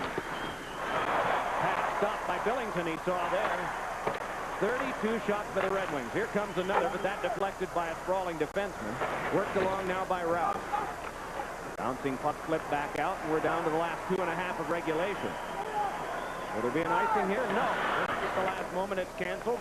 And so Jamie McCowan. Teams are at full strength. Another interesting story. Jamie McCowan has an option in his contract that is the Red Wings option, not his. If the Red Wings want him next year, they can just tell him and he'll be there. Lemieux stripped of the puck by Matthew Dandeneau. Dandeneau hands it on across for Darren McCarty. His shot is fought off by Billington. McCarty again. A bit of a lean down by Miller. Miller jammed it on the backhand all the way down the ice, and we'll have another icing. A lot of teams at the deadline tried to get Aaron Miller out of the Colorado Avalanche lineup. And at the trade deadline, the Avalanche said no. Boy, this afternoon, Aaron Miller's played a strong game in front of Craig Billington. Today's game is being produced by Richard Zients and directed by Sandy Grossman. Our technical producer is Dean Walker. The pregame show and intermissions were produced by Nancy Bernstein and directed by Bob Levy. Senior producer of Fox Sports is Bill Brown. The executive producers of Fox Sports are Ed Gorin and David Hill. These two teams have franchises in the American League. We were mentioning Fort Wayne in the IHL. Adirondack lost to Albany last night by a score of 6-3, but their goaltender Norm Miracle made 52 saves in the game. What a shot, and that one held by Billington. And Hershey had a win. Hershey is the Colorado farm team. Mark Denis was the winning goaltender for Hershey over Kentucky by a score of 2-1. So you see that the Hershey-Kentucky series that involves Colorado players is tied 1-1. Albany, New Jersey's farm team, leads Adirondack 1-0. These are all best-of-5 series in the American League. I understand that the Albany series was a rough one. And Denis is the goalie of the future for Colorado. He gets a 2-1 win. That makes the Colorado brass, I would think, very happy with that. Puck controlled by the Red Wings. Right out in front. Score! They've gotten back to within one, and Darren McCarty in his 300th game has bagged it. Well, the Red Wings have won 3 face-offs in a row to the left side of Billington. They're getting shots every time. And this time McCarty, happy birthday, Dad. This time McCarty's able to score with the backhand side of his stick. Look at these guys win face-offs. The Red Wings do it. McCarty's over on the left side. Watch him battle to get loose. There. He got on the inside position, a foot actually around him to the outside, but the inside with his stick. And the pass across is a good one by Fedorov. Right here as he slides the puck. Maybe attempted shot. Manning. McCarty banks the puck off the goalpost. We have a 1-goal game. Mironov put it back in. Billington to stop it there. You see the vitals on this. 90 seconds to go in regulation. Holmstrom got the assist, and on comes Tom Fitzgerald. Fitzgerald slams one. Didn't get much on it. It's spiked wide by Knuble. Fitzgerald's stick broke. Orbay roughed up Erickson. Meanwhile, the puck comes to Doug Brown. Tips it on back for Mironov to lug on. He jammed it back in, and hustling on the forecheck is Dandino. Went into Lefebvre. Meanwhile, Mironov put it up into the seats, and so play halted with 1 minute and 8 seconds to go. And there have been no signal yet for Hodgson, the goaltender, to leave. As we get some pushing and shoving here again. Knubel's involved. It looks like Stefan Yell, he too is involved. I think that's the key for Colorado, Mike. You think of Yell and Corbet. The third and fourth lines for Colorado, they hope will get some scoring. Detroit's good with their first 2 lines if they're healthy with their scoring, but they also have scoring from their third and fourth lines. Colorado needs that throughout their lineup. Corbet and Dandino were just seen close up talking, undoubtedly in French. Lacroix's been sent to the locker room. He's done for regulation. 1:08 to go in the third period, and the Red Wings down by 1 as Lacroix saying hello to all the kids. That's awfully nice of him. Look, kids, I got a misconduct. We don't say that you do this all the time, but here's my stick. There we go. He's done for the evening. Or the afternoon, make that. He did donate a stick, and well, what they'll do with it.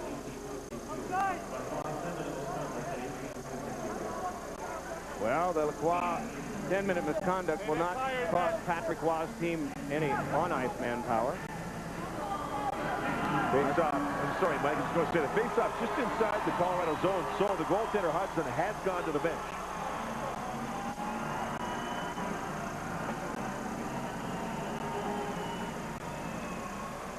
I wonder if Craig Billington has ever talked at his camp about goaltenders scoring goals. I think he's ever thought about that much. I think the other guy we just saw has. Yeah, right. A lot. Yeah, a lot. They get to the point where they do that type of stuff. I think right now Billington's more worried about just trying to preserve a 1-goal win. Detroit has 6 attackers, all inside the blue line, including Lidstrom and Murphy on the blue line. Patrick Waugh standing at the bench to watch this. Lidstrom shovels one, burrowing into the corner of LaPointe. Dumps around behind at the half court to Sergei Fedorov. Clipped one that went around behind. LaPointe turned it over to Holmstrom. McCarty has tied the game with 55.7 to go. tell you, Mike, this started with a face-off win again. And Detroit has controlled the draws here down the stretch like you wouldn't believe. And then when the puck is drawn back here, watch everybody on the Red Wings cut to the right. Look at all these guys. Look at them go. They're all going into the corner. That's all set up for puck recovery. Now they'll recover the puck, own the board. Fedorov's on the puck. Now McCarty gets in front. There he is. He's set, bang. Oh, the Red Wings, they hustled the loose pucks. They're winning draws, and they've owned the Avalanche down the stretch here. Nice little back pass by Holmstrom. Billington, no chance. Now, the only thing Billington would like to do there is stop the pass from behind the goal net. That's his job sometimes with the goal stick. McCarty gets too late, and we're tied. 15th of the year for McCarty. Holmstrom again an assist, and LaPointe a 3-3 tie. Here's Kaminsky wanting to flick one in front, but it's shrugged down by the defense. Out in front of John.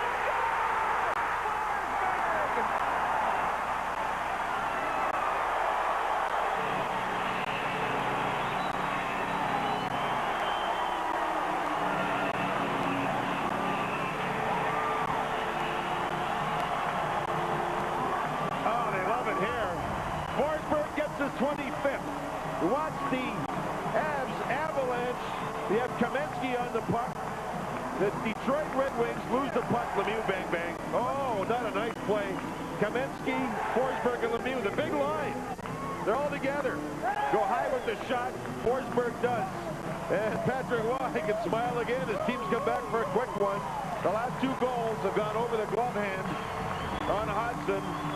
And it's now a one-goal lead regained by the Avalanche. The big line got it together, and they got one late. Dougie Brown is on the Detroit bench, sitting in the back, I believe, and he looks to be hurting.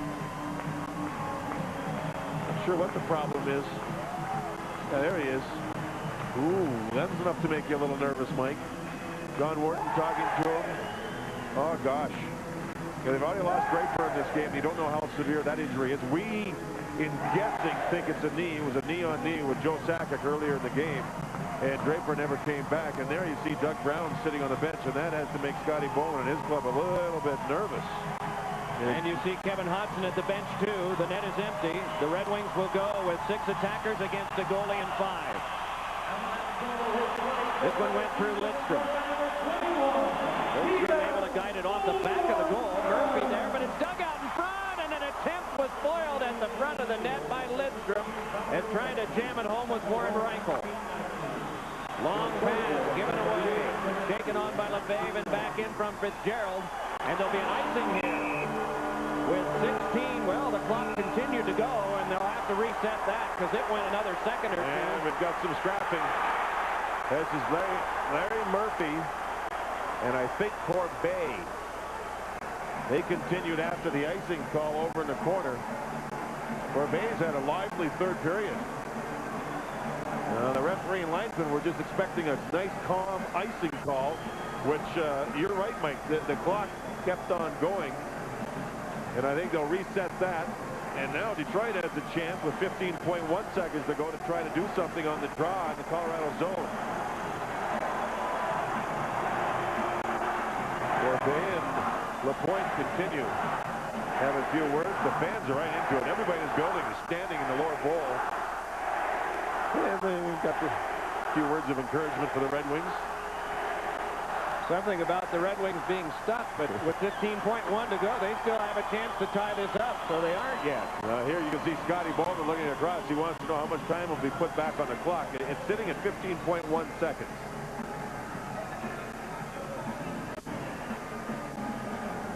If there are no upsets in the first round, if Dallas survives and Colorado and Detroit, this will be a second-round matchup. They'll have about, 21 days for this to cool.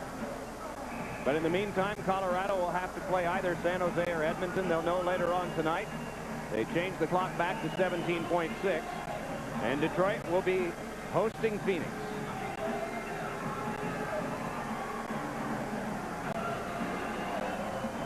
One more line change with 17.6 to go. The Red Wings hope they've got some hat-trick magic there from McCarty as he comes out as a part of the 6 who will attack. He's gotten a couple of late ones.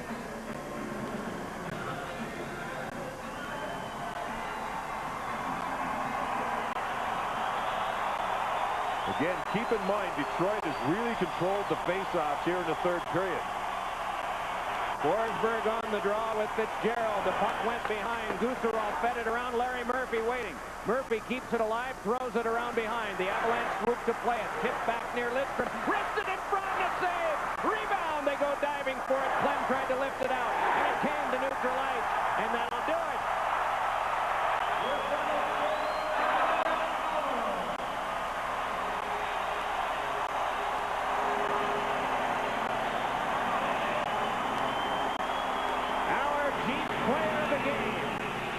Is Peter Forsberg, who got the winning goal in this game.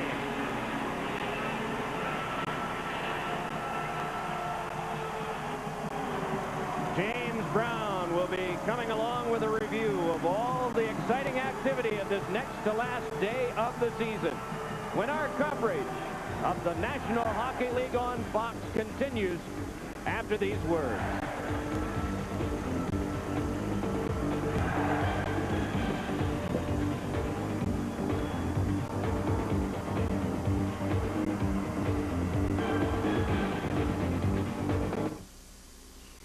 What you're seeing is amazing, because this tire is flat. That's right. Moments ago, it was punctured and lost all air pressure. It's the new Goodyear Aqua Steel Run Flat. If it weren't, this is what could have happened. Instead, the new Aqua Steel drives you up to 50 miles at 55 miles per hour to safety. New Aqua Steel. Only from Goodyear. Goodyear, Goodyear. You haunt me, my friend. Everywhere I go, you're there. Kiev, Buenos Aires, Budapest. But not this time. At long last, victory is mine.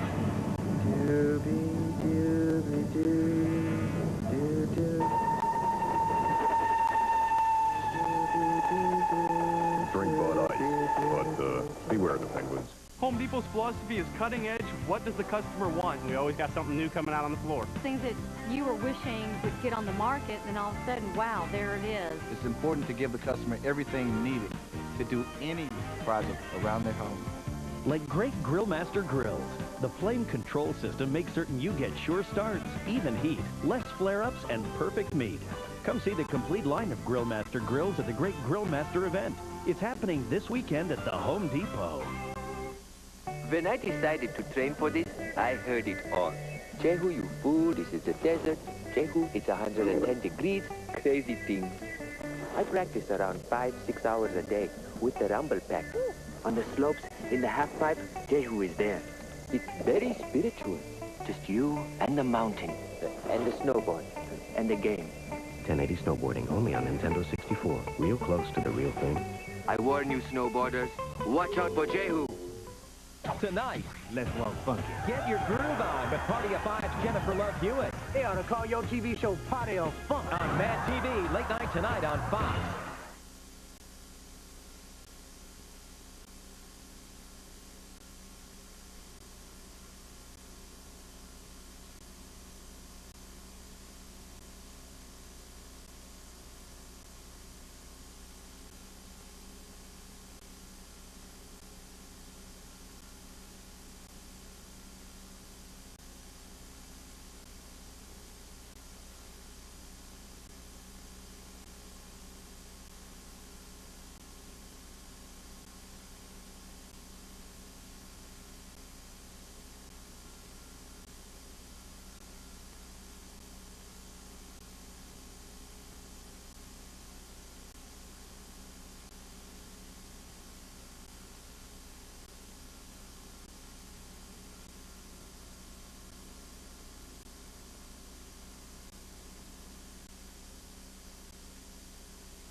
Back in Los Angeles, let's give you a recap of NHL action